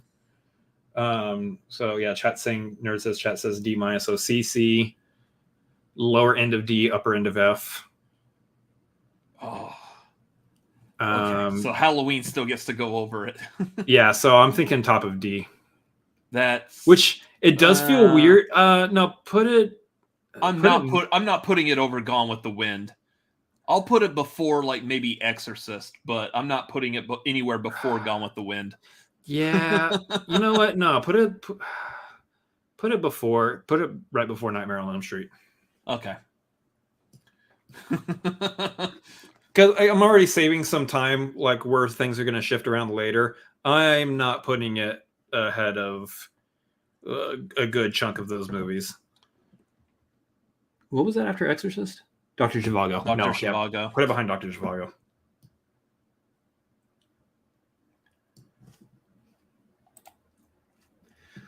It goes below any John Williams. I mean, I agree. Now, this next part's probably going to upset some people. Now we're going to hit. This is where I'm curious because I want to see how many like Fs we're actually going to get. For example, I'm not even going to say anything. I know we flashed like what movies are a part of this, and those of y'all that are remembering what movies were on this list, or if you were keeping track, you might know. But if I want to see if y'all know where this song comes from. I'm afraid that people are going to F this, not for the music, but for the movie. The hell happened? There we go. I don't know what's going on here. Oh, okay. There we go. Okay, so I want to see if y'all know where this song comes from.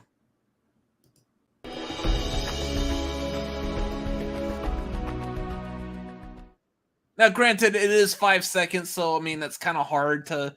You didn't cut into like the right part either. It was as close to as what I could figure out. A little bit more is where it should be at. Possibly. I'll play it again.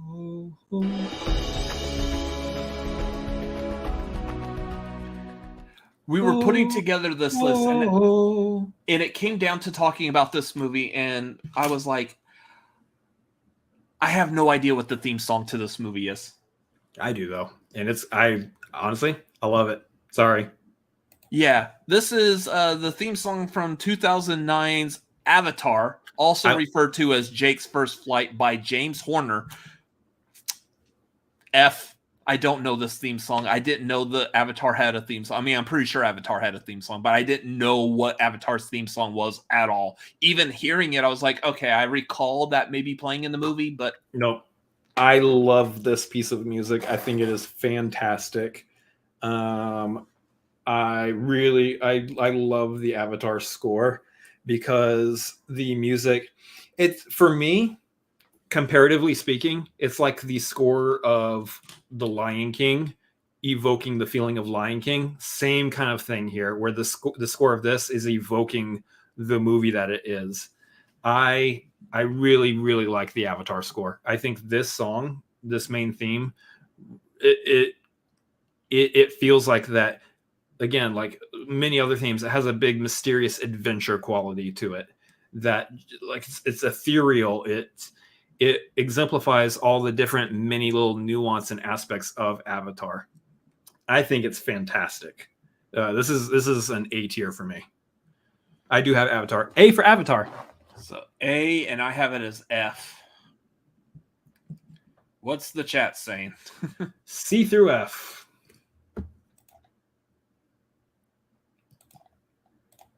All right. I also want y'all to note the fun little Neytiri. I'm proud of this one. Pick Avatar as Neytiri. I'm proud of this one. Was it the only James Horner? We sure about that? Don't think so. I could have sworn we had another James Horner on here. No, I guess not. Oh, it is. Okay. Yeah, it is. That is the only James Horner on here. Well, that's sad. Again, this is another one of the situations where like we're Titanic. we're talking about 40 movies, and I'm surprised that a name like Michael Giacchino doesn't show up or Alexandre Desplat doesn't show up. Yeah. You know, it's the same situation. Like, these are 40 iconic movies. Where's some of the more prominently known composers nowadays? Where are they at? It's crazy. So that's why I think that, like, a part of this may just be, and I'll say this for me because I know I've got a couple of others that I'm also about to throw in the F tier. And I think it just may be like the recency biasness of it is the newer songs I haven't had my entire life connected to that movie or that theme song, like Star Wars, Back to the Future, Batman, Jurassic Park. These just have not grown on me over the years. These are movies that have come out within the past. Now we're getting to the movies that have come out within the past like 10 to 15 years. I guess, but I love Avatar's theme, and that came out in 2009, and I was an adult, so yeah, doesn't quite work the same way for me as it does for you, I guess. Chat says F tier. A, F, and F. Jeez, y'all are breaking my heart. I get it. I understand. Nobody knows what the damn Avatar theme is, but I love it. So, whatever. So D. So it's gonna go D. What I'm guessing is drop Nightmare down. Yeah, because I'm not gonna put this over Transformers. I like the Transformers theme better. Yeah, Ludwig not being on here. Ludwig Göransson. Yeah, is starting to be kind of interesting too. So that would be one that, like, especially if we ever do a tier ranking of specifically Star Wars themes. Obviously, Ludwig Göransson, I'm going to include his Mandalorian theme in there. Or if we go back and do like the ranking of the MCU themes, Black Panther. Oh, Black Panther. Yeah. Mm-hmm. All right.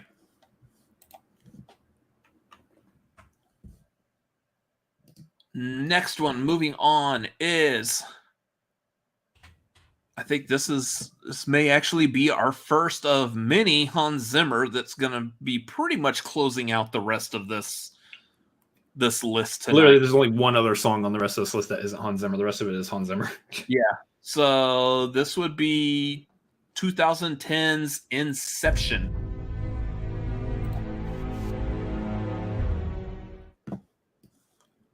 God, 5 seconds is not even enough to move and organize stuff here. But yeah, Inception. F.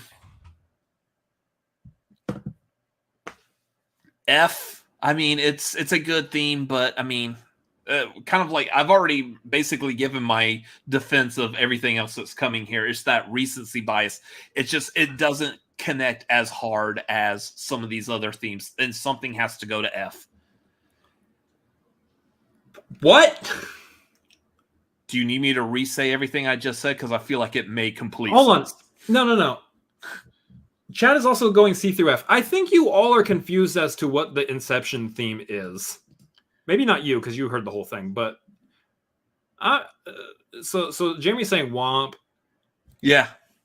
Nerd saying that's the one tone it stays the whole time. No, that's not. Go back. Time. Bring up YouTube. Turn off our stream for a minute. Don't actually do that. But separate window. Bring up Time. This song is amazing. This is A tier, or not A tier. This is like the very last part of S tier for me. The Inception theme is fan-frickin-tastic.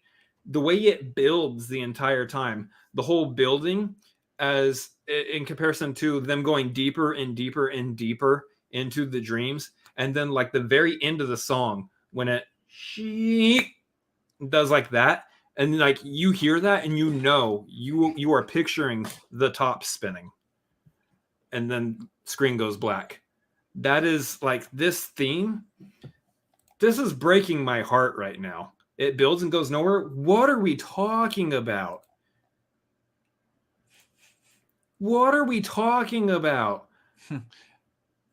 Hey, PLD, stick around for a second. No. We'll cover that also. I'm done. I'm toasted right now. So you have this as an S? Yeah, this is number 8 spot for me. This is F. It's Chat's just also going C through F, and it's crushing my soul. And again, that's why I'm thinking this movie's more recent. It really hasn't connected with people. While the movie itself is a really good movie, I'll give it that. The theme song just doesn't stand out like Batman or Jurassic Park or a movie that has been a part of like our lives pretty much our entire life. It's not supposed to hit like Batman or Jurassic Park. It's a different kind of movie than those movies. Sure, but that's not what we're talking about here. We're talking about your personal connection to this theme song. A lot of people's connection is going to be the theme songs that they grew up with their entire life. Inception's too recent. And while the movie is good... Oh, my, how the turntables... We're breaking his heart. How the turntables on me. I'm crying. F. I'm ending the poll right now. Everyone's voted. So what's the final outcome for this one, Chris? I'm S. The rest of you insert your own insult here are voting F. Isn't that what we did with Avatar also? No, I said A for Avatar. Oh, okay. So this one is going to go under Avatar. This one's higher. Or no, this one's higher. Okay, so it's going to knock Avatar down then. Wonderful. I don't think a movie should end up in F tier if anyone's voting for it to be an S tier. But yet, that's how these are working out. I don't think that makes any sense at all, mathematically. Why did I start the idea of asking the chat? Gosh, damn it! I wanted some chat interaction. I wanted people to have fun during this show. Chris, this is the definition of. Listen, as true as that may be. As true as that may be. What's that image that pops up on Twitter a lot with a guy standing in front of a blackboard that has a graph, a line graph, and like one Charlie of them Day? says, no, not that one. The other one. It's like some older guy that we don't know. One line, I can't remember exactly what it says. Yeah. If y'all can refresh my memory. He's saying, to what level you want to find out? This is what level you have to fuck around. You didn't do any fucking around though. Well, you didn't think so, but yet here we are. Am I finding out? I didn't do anything. You opened it for the chat to have a say on it, which, by the way, I love you guys. Thank y'all for being here. Very much appreciate y'all's input. You love them this month. Yeah. When we Need I remind you, they voted F tier or whatever for Saw. Or they voted C through F at least. Hey, for nobody's Saw. Perfect here. I mean, it's okay. They're entitled to their opinions. I implore you guys to re-listen to the Inception theme again. Okay, well, let's take a break from this negativity. Let's go back to a movie that we all have like very, I would say, very strong emotional feelings for. Not only the movie, but its theme, because it's also played in multiple movies. Not like Inception that only played just really in that one movie. This is now over an entire franchise, and goddamn, it's a good theme.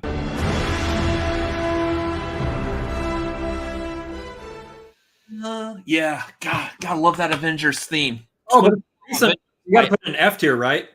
Huh? It's a recent one, so put it in F tier. Actually, I have this in A. I'm salty now. It's not just how recent it is. It's over the course of keeping in mind this theme has played in Avengers, Avengers Age of Ultron, Avengers Infinity War, Avengers Endgame, especially the end credits of Endgame. Oh my God, that was like the best play. That and the part in Avengers where everyone's circling up for that group shot. Those are easily the two best places for this theme song. Also, not including the fact that snippets of this song has played in other MCU movies like Black Widow. So, yeah, it's just this theme has legs to it, so to speak. It's been in other movies besides just the one movie, like Inception. all these flavors, and I'm choosing to be salty. Yeah. Well. Okay, so apparently, since I don't have literally the one other movie that I had in S tier. 1, 2, 3, 4, 5, 6, 7, 8. No, ET is not in S tier right now. Okay. It's about to be.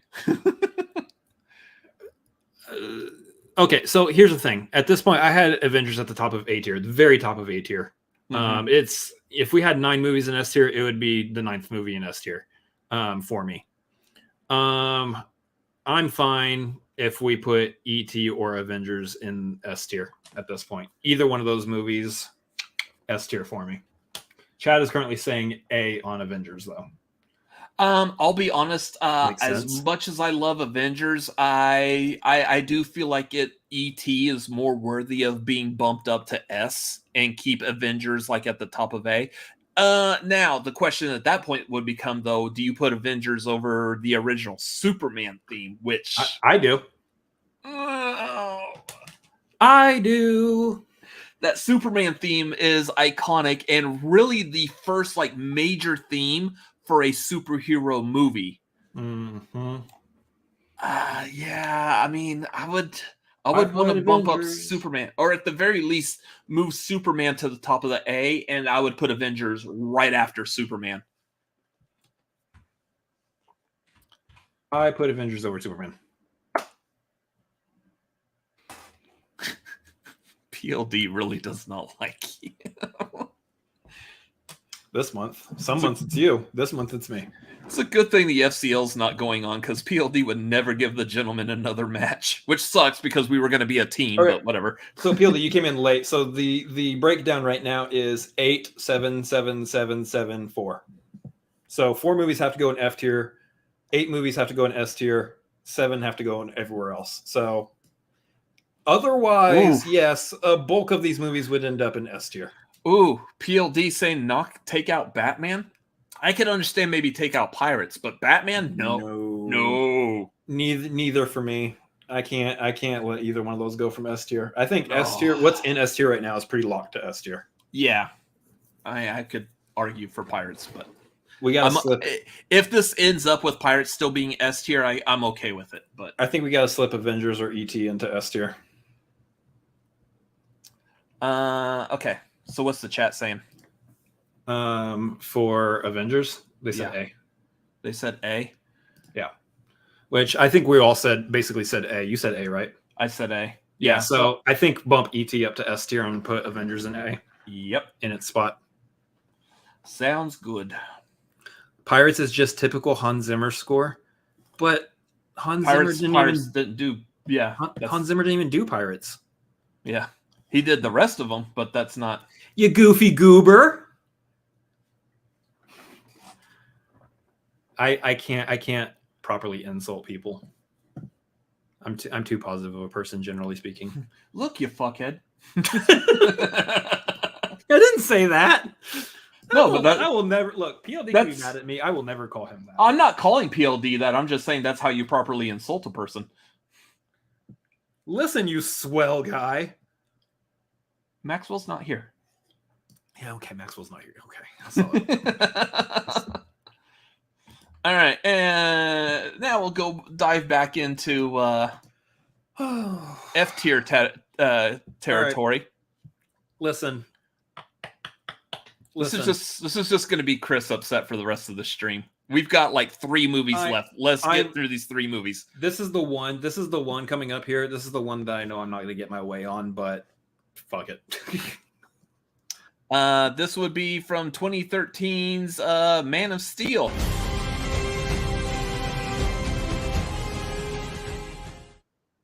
Well, we were tied between. This is also Hans Zimmer, by the way.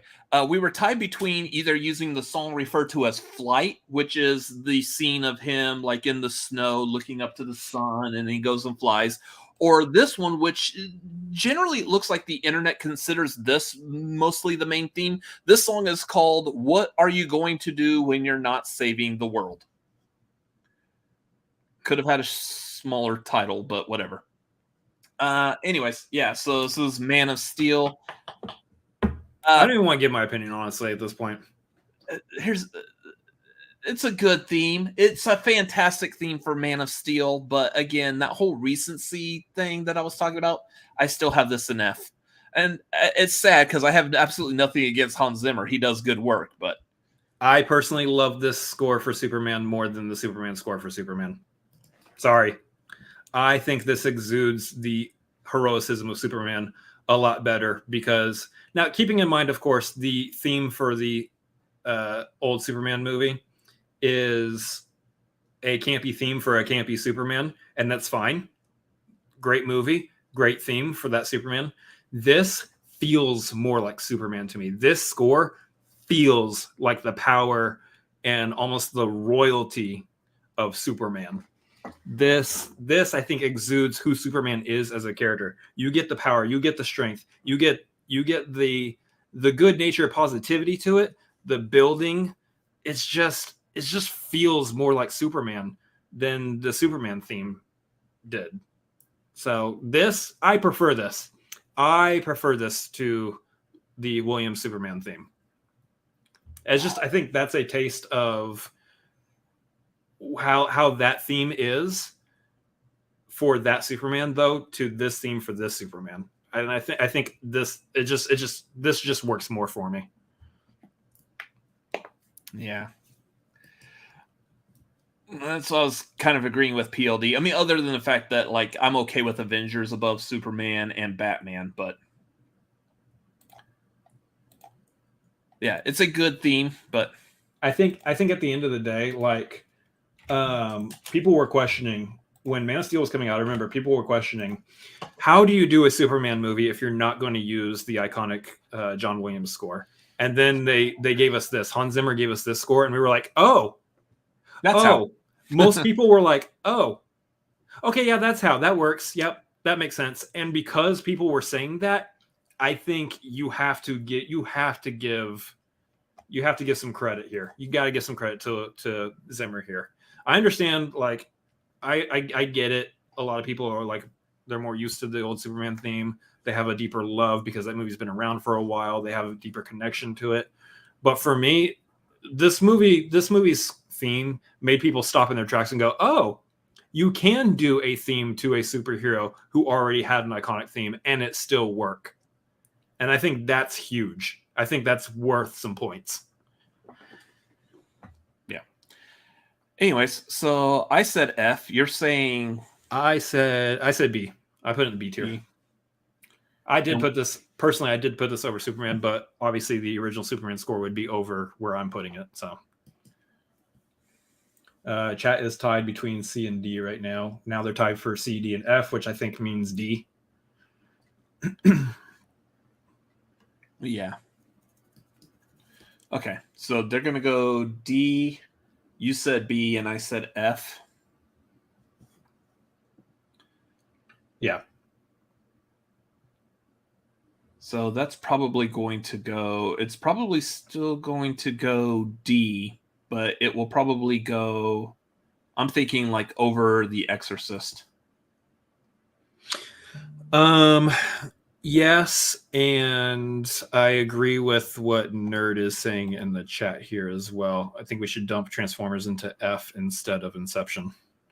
Mostly because, again, I put Inception in the S tier, and that should not be in the F tier. It shouldn't be in the F tier.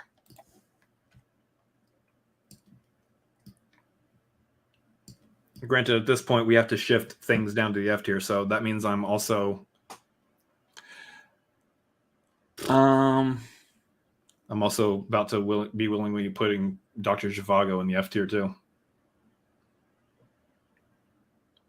Well, there's still one more that could go into the S tier. So Avengers is actually probably going to kick up. I said B, Paul. I said B. I'm B on Man of Steel. B. B for boy. Boy of Steel. That doesn't really work. I mean, unless you're talking about Superboy. Because that is how they refer to him in the comics. I mean, yeah, I think... And the TV show. I don't know that Chad is going to vote F tier on either one of these other two, so I think we could probably get ahead of it. No, don't put Inception down there. I think we can get ahead of it and put Transformers and Zhivago in the F tier. And keep Inception? And D? Yeah. All right. Oh, look, I'm mad enough that Avatar's in F tier. I think people need to go back and listen to that theme too. I'm just going to move Dr. Zhivago off to the side, though. I'm not quite ready for Zhivago to go to F. I am. Because neither one of these next two movies go in F tier. Well, maybe. We'll see. No, neither one of these next two movies go in F tier. You still need to watch one of them, so... That being said, I do recognize it. It is a recognizable theme, even though I haven't seen the movie yet, but... All right, so next one is also from Hans Zimmer. This would be, was it 2014?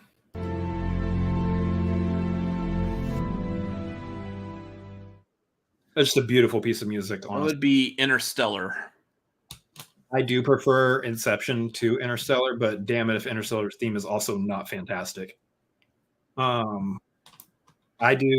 slipped this like towards the top of B tier. I had Psycho like right ahead of this one, but shoot, man, like this is one of those themes I think, and this is where it's going to be a hard time for you if you're putting this in F tier, wherein this is one of those themes where I think you really have to watch the movie to really connect with it. And I know some people have said that to me earlier on some of these other themes, but this is a good example where I think to really get this theme, you got to watch the movie with it. Maybe. I mean, I'm about to watch this anyways because we may or may not be tier ranking some Christopher Nolan pretty soon. Oh, wonder what for? Yeah, no clue. But yeah, I mean, I recognize it. I've heard this music before, even though I haven't seen the movie, so it does transcend the movie basically. But I still have like no real connection to it, so I still also have it as F. I'm not willing to put it that high. It's good, but I'm not willing to put it that high. No. Where'd I have it? I said B tier. Yeah, I said in B tier. So I have F. You say B. How's the chat? Chat is leaning C through F right now. Breaking my heart. They are crushing me for what I did earlier. I didn't know I deserved this. I mean, okay, look, I'm gonna be honest. I'm actually going to call a quick audible while we wait for the final. I am going to go ahead and move Avengers up because I know the next one is very likely not going to go F, and something is going to have to move up to S anyway. So 4, 5, 6, 7. I'm going to go ahead and spend this time moving stuff. I didn't even realize we weren't at 8 in S tier yet. Shoot. Yeah. Now we are. Yeah. All right. Well, I guess that makes sense.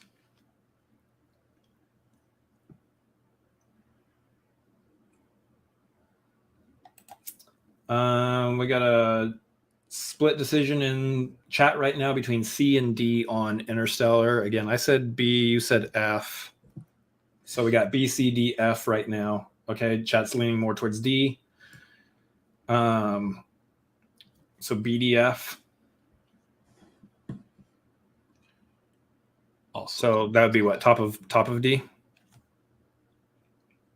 B, D, and F. B, D, and F. Yeah, so, either top of D. Yeah, probably top of D. I would. I'm still fine with Zhivago going down to F. I don't want to put Zhivago in F. I don't want to put Inception in F. Zhivago is the more iconic theme, and Inception's pretty iconic now too. Yeah, when was the last time you wrote a carousel that played the Inception theme? When's the last time I wrote a carousel? That's a dumb point. But I mean, the fact that the Dr. Zhivago theme is in existence outside of just the movie itself. How many times have you watched Inception? Quite a few. How many times have you watched Dr. Zhivago? None. but I've heard the Dr. Zhivago theme more than I have Inception. I've seen Inception probably like 4 times, maybe. I've still heard Dr. Zhivago's theme more than that without even watching the movie. So now let's talk about American, because we're in America, because why not? Let's go with that. Pop cultural impact of Inception over Dr. Zhivago. We are talking about the movie there, but theme-wise, if one movie has had a bigger like pop cultural effect, the theme is going to be more popularly known. Also, the fact Dr. Zhivago came out like long time ago, so it's had more of a chance to have an impact on pop culture than Interstellar has. Yeah, but I'm not talking about Interstellar. I'm talking about Inception right now. Just Interstellar and Inception are over Dr. Zhivago. One left, Tori, and Chris's conversation is keeping us from dinner. Yeah, put Dr. Zhivago in F tier so we can move on. Where's so Interstellar's going at the top of D? Yes, top of D. Zhivago bumps down to F. Oh, good Lord. What's the phrase that Tommy Lee Jones said it about Jim Carrey when filming What are you doing right now? Oh. You were moving the wrong one there. No, it wasn't. I cannot sanction this buffoonery. I can sanction this buffoonery. I'm fine with sanctioning this buffoonery. It's just like the ultimate Tommy Lee Jones thing to say, I think. I cannot sanction this buffoonery. Uno Mas movie.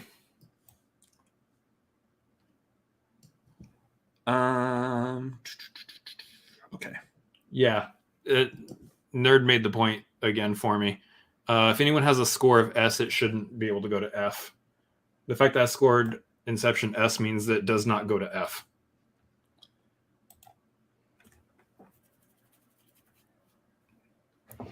Because mathematically, that doesn't make any sense.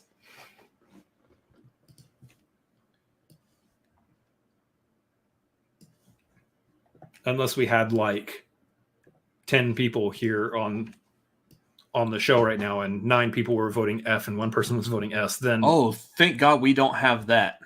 Let's rank 40 movie themes over the course of 1 week. We'd be here till, the end of next week. We'd be here till the time for us to do the next Marquee, which we will tell you what that's going to be here in a little bit. Okay, last movie. This one's a bit of a weird one because this is a theme for a character, but yet the actual theme appears in a different movie. This is...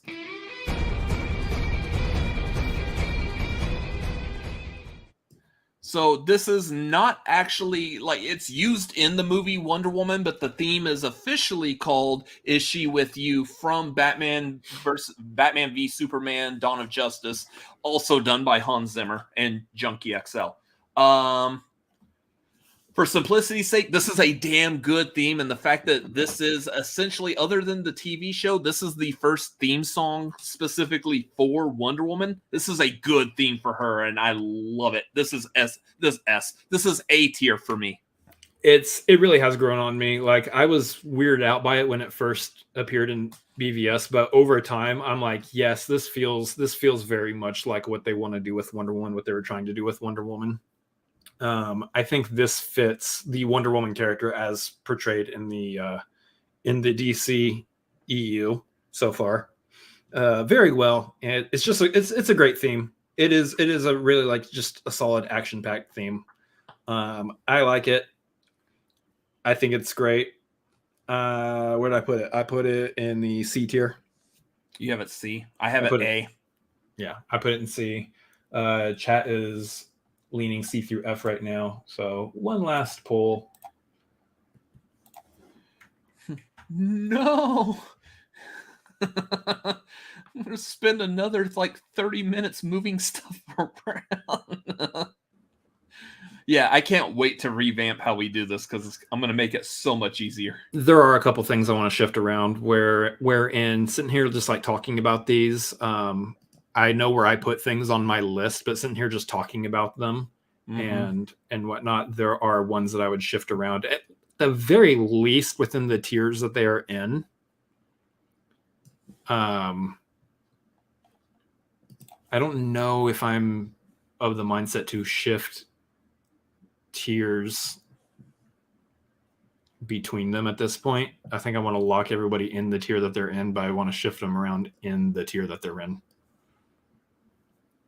Yeah, possibly. Chat is leaning C on Wonder Woman. So I said C, chat saying C, you said A. So bottom of B. Yeah. So yeah, perhaps we bump Beetlejuice up to A. I think it's also more simplistic too for everything. Yeah, I'm okay with this, with how this is going now. So while I'm doing this, what else would we want to move around? Between tiers? Like within the tier. Oh, within the B tier? You said you want to keep everything locked to where it's at pretty much within the tier. Where do you want to move it within the tier? So Wonder Woman, so chat says C, I said C, you said A. So I think Wonder Woman goes probably right behind Spider-Man. Psycho, Spider-Man, Wonder Woman. I think makes the most sense. I'd put it above Spider-Man. I like the Wonder Woman theme more than Spider-Man. See, I like Spider-Man more than Wonder Woman. Rock, paper, scissors.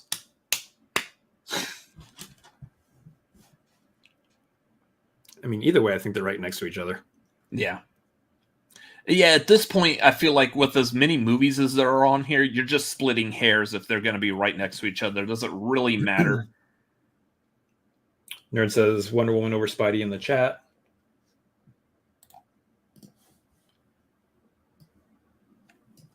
Yeah, I mean, I think either way. Either way.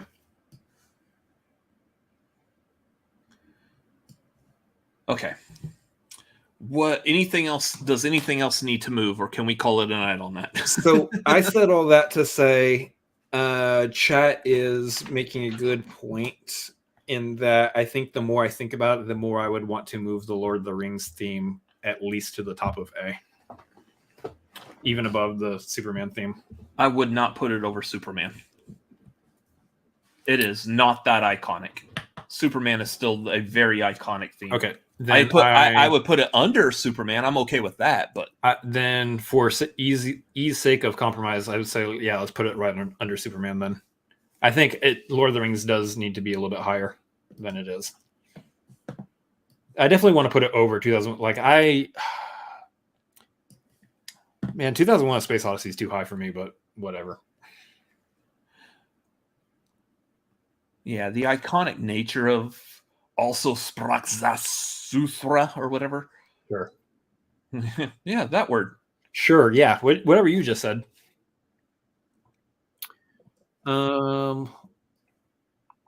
We have Saw, Harry Potter, Chariots of Fire, Shining, Halloween, Godfather, Home Alone. I'm not mad at that. I mean, I'm mad that Saw's in C, but whatever. Yeah, that's probably the funniest thing of this entire tier ranking is how passionate you are over the theme song to Saw. only because of what came before. Only because like everybody got onto me for like all of my horror themes being most of the horror themes from me being put in F tier, and then I finally find a horror theme that I'm like, hey, this is a really good theme, and everyone's like, nah, it's F tier. Yes, PLD, Lord of the Rings does, and we covered that when talking about it. Yeah, in that case, we just had to pick one, and the one that we went with is the Fellowship, or is it the Following? Was it Fellowship or Following? The Fellowship. Fellowship. Yeah.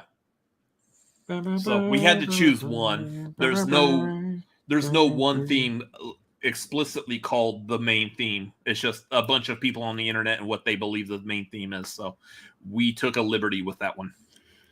I don't like where Inception's at all. I don't either. No, I know you want it in F tier, but it needs to go down. It's not F tier. It's not going down. It's flat out not going down because I voted S on it. But I can't see it. I mean, it's flat out not going down. If you would maybe just for the sake of just, I'm not a big fan of The Exorcist, even though the theme song is pretty iconic. I would probably put it maybe over The Exorcist, but that's about as far as I would let it go up. I mean, I would put it over. I personally would put it over Man of Steel, even though I like Man of Steel. But yeah, I like the Man of Steel more than Inception.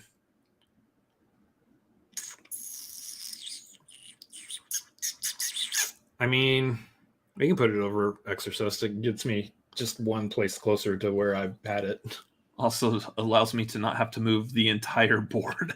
Sure. That's neither here nor there. We love doing this show. Yeah, that's not me complaining about my job doing this. I'm the one who decided to do this. So, I mean, I get the free range to talk about it. But only other thing I would say, I mean, F tier is weird, but whatever. I prefer Avatar over pretty much every other song in the F tier, but whatever. It's fine. Put Avatar below Nightmare. No, it's a better piece of music. S tier. Do we want to shift the movies around in S tier? Because obviously I said that Jurassic Park is my favorite theme of all time. I have it even over Star Wars. The only thing I would actually probably want to move around is I honestly would put Pirates behind E.T. and maybe Avengers. I'm okay with Pirates staying S tier, but I would put it probably behind E.T. At least E.T. E.T. is a lot more iconic than Pirates. I did have E.T. behind Pirates, but I'm okay. I'm okay with that move. I'm okay with that move. Would you be okay with Pirates after Avengers? I could honestly go either way on that one, actually. Yeah. I know shifting F tier feels I can't say that word, superfluous. I still would hold Jurassic Park even over, at least over Back to the Future. If not over Raiders and Star Wars, then I don't think I could put Jurassic Park over Batman. But I very much can put it over Batman. They're so close. Best theme, in my opinion, of all time. Yeah, I have it over everything else in the S tier. So yeah. I honestly like the order of like Star Wars through E.T. Even though I don't. Raiders is S tier, but I still prefer Back to the Future, Batman, and Jurassic Park above the Raiders theme. You gotta shift Jurassic Park up for me. Over Back to the Future? That's where I want it. I mean, I want it ahead of everything, but yeah, I'll take over Back to the Future. It's just gonna be John Williams. Absolutely, it is. I mean, that is my top three. My top three is Jurassic Park, Star Wars, Indiana Jones.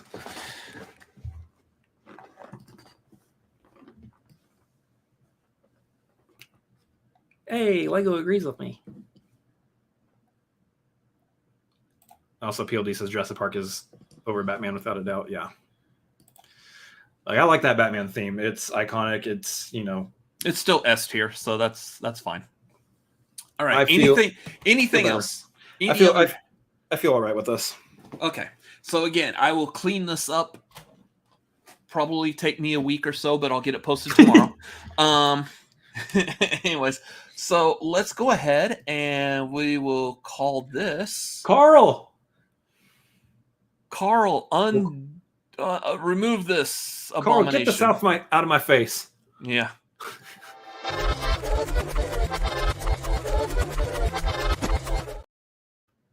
Oh, Carl was barely there at the end. Yeah. So Carl was moving it. He was booking it like crazy, though. Carl's got a wife and kids to get back home too. Anyways, real quick, we did have that Streamlabs from Commentating Nerd at the very beginning of this. So he wrote for the end of the show, here's my S tier. So his S tier, he had it Star Wars, Lord of the Rings, Good, the Bad, and the Ugly, Jurassic Park, Pirates, Halloween, Raiders, and Beverly Hills Cop. I honestly that's still a good ranking. Despite my opinion of Halloween, I get it. I understand why people would put it high. The Beverly Hills Cop feels silly to me there, but That one feels kind of out of place to me, but that is to each their own preference, you know. And another. Otherwise, I don't fault him for most of that. Yeah. I know his love of Lord of the Rings too. It makes sense for it being there. Anyway, so that does it for that show. Next month, I believe I can't remember exactly what day we had it on, but it's going to be the Friday after the live action Little Mermaid comes out, because we will be tier ranking all of the live action Disney movies. Yeah. Be prepared for a lot of F. Because apparently... Nope. Apparently that's where it's going to be the exact opposite of what we just did on this ranking. Everything's going to start in F and then we'll build up. We're going to have a hard time putting movies in the S tier. Yeah. So we're still trying to decipher exactly what should qualify in that. Like, does Maleficent qualify, even though it's like a side story about Maleficent and not actually a movie about Sleeping Beauty, Aurora? So we'll figure that out. And if you are a part of our patreon.com/cinefanatics, we will post our actual list once we figure it out on the Discord. So make sure to tune in there. I think it's that we are probably running with the live action reimagining word instead of necessarily remake. Yeah. So this will also, I think, include that the Peter Pan and Wendy that is going to be hitting Disney Plus here pretty soon. Yes, so that will also be in there. So that's going to be a lot of fun. We'll knock that out. Maybe. Yeah, we'll see. Woof woof. Anyways. Yeah. Anyways, thank y'all for being here. This whole stream, we are at 3 hours and 45 minutes. Good Lord. Yeah, I agree with your sentiment earlier. Thank God we didn't get a guest. For the most part, this entire stream, we have had over 10 viewers the entire time. That's insane. Every single one of y'all. I know a lot of y'all dropped out. Some new people came in. I know some people who had to drop out are going to catch this on a replay. Hope you have like a whole week to watch this episode. But thank y'all for being here. We appreciate each and every single one of you. If you are watching this on a replay and you've made it to this part, God bless you. Thank you for sticking with us. Please make sure y'all hit the like button down below. Subscribe if you haven't done that already. What is today? Friday? What do we have coming up? All kinds of stuff. I think the only thing other than like probably another week of like full of trailer reactions that we're going to have to do, which is great. We've got Tagline on Wednesday. Next week, I am super, super excited. Evil Dead Rises coming out. Yeah, this is the movie I've been waiting for. This is probably one of my highest anticipated movies of this year. So I am super happy for this. Yep. Cannot wait to give y'all a review for that. So make sure you check that out. For some weird reason, this one over here will not be a part of it. I don't know why, but whatever. I will not. Well, also, something else you guys need to keep in mind, over on twitch.tv/ChrisAdamsMLP, that's my Twitch channel, this next weekend, 24-hour stream. You thought this stream was long? That one's going to be whatever the multiple is, like 6 times longer or something like that. That's about right. It's 4 hours. So come hang out. We're going to have a lot of fun. If you're part of my Discord, please drop any kind of suggestions you have on things I can do at like different donation goals, ways that we can have fun and I can entertain you guys. But it's going to be huge. 24 hours over on twitch.tv/ChrisAdamsMLP. Friday, April 21st into Saturday, April 22nd. I believe we're going to be starting at 5 p.m. going to 5 p.m. So please come hang out. Yep. Anyways, that's going to do it for this show tonight. Again, thank y'all for being here. Thank y'all for watching us on a replay. Make sure you follow us at CineFanaticsMLP on Twitter, Instagram. You can follow me personally at RobertAdamsMLP on Twitter, Instagram, Letterboxd, and YouTube.com/@RobertAdamsMLP. I'll do something again pretty soon, probably. And you can follow me at ChrisAdamsMLP on Twitter, Instagram, and Letterboxd, as well as twitch.tv/ChrisAdamsMLP. Anyways, thank y'all for watching. Y'all all have a great evening, or have a great tomorrow. That's already started probably for most of y'all. We will see y'all later. Good night. Bye.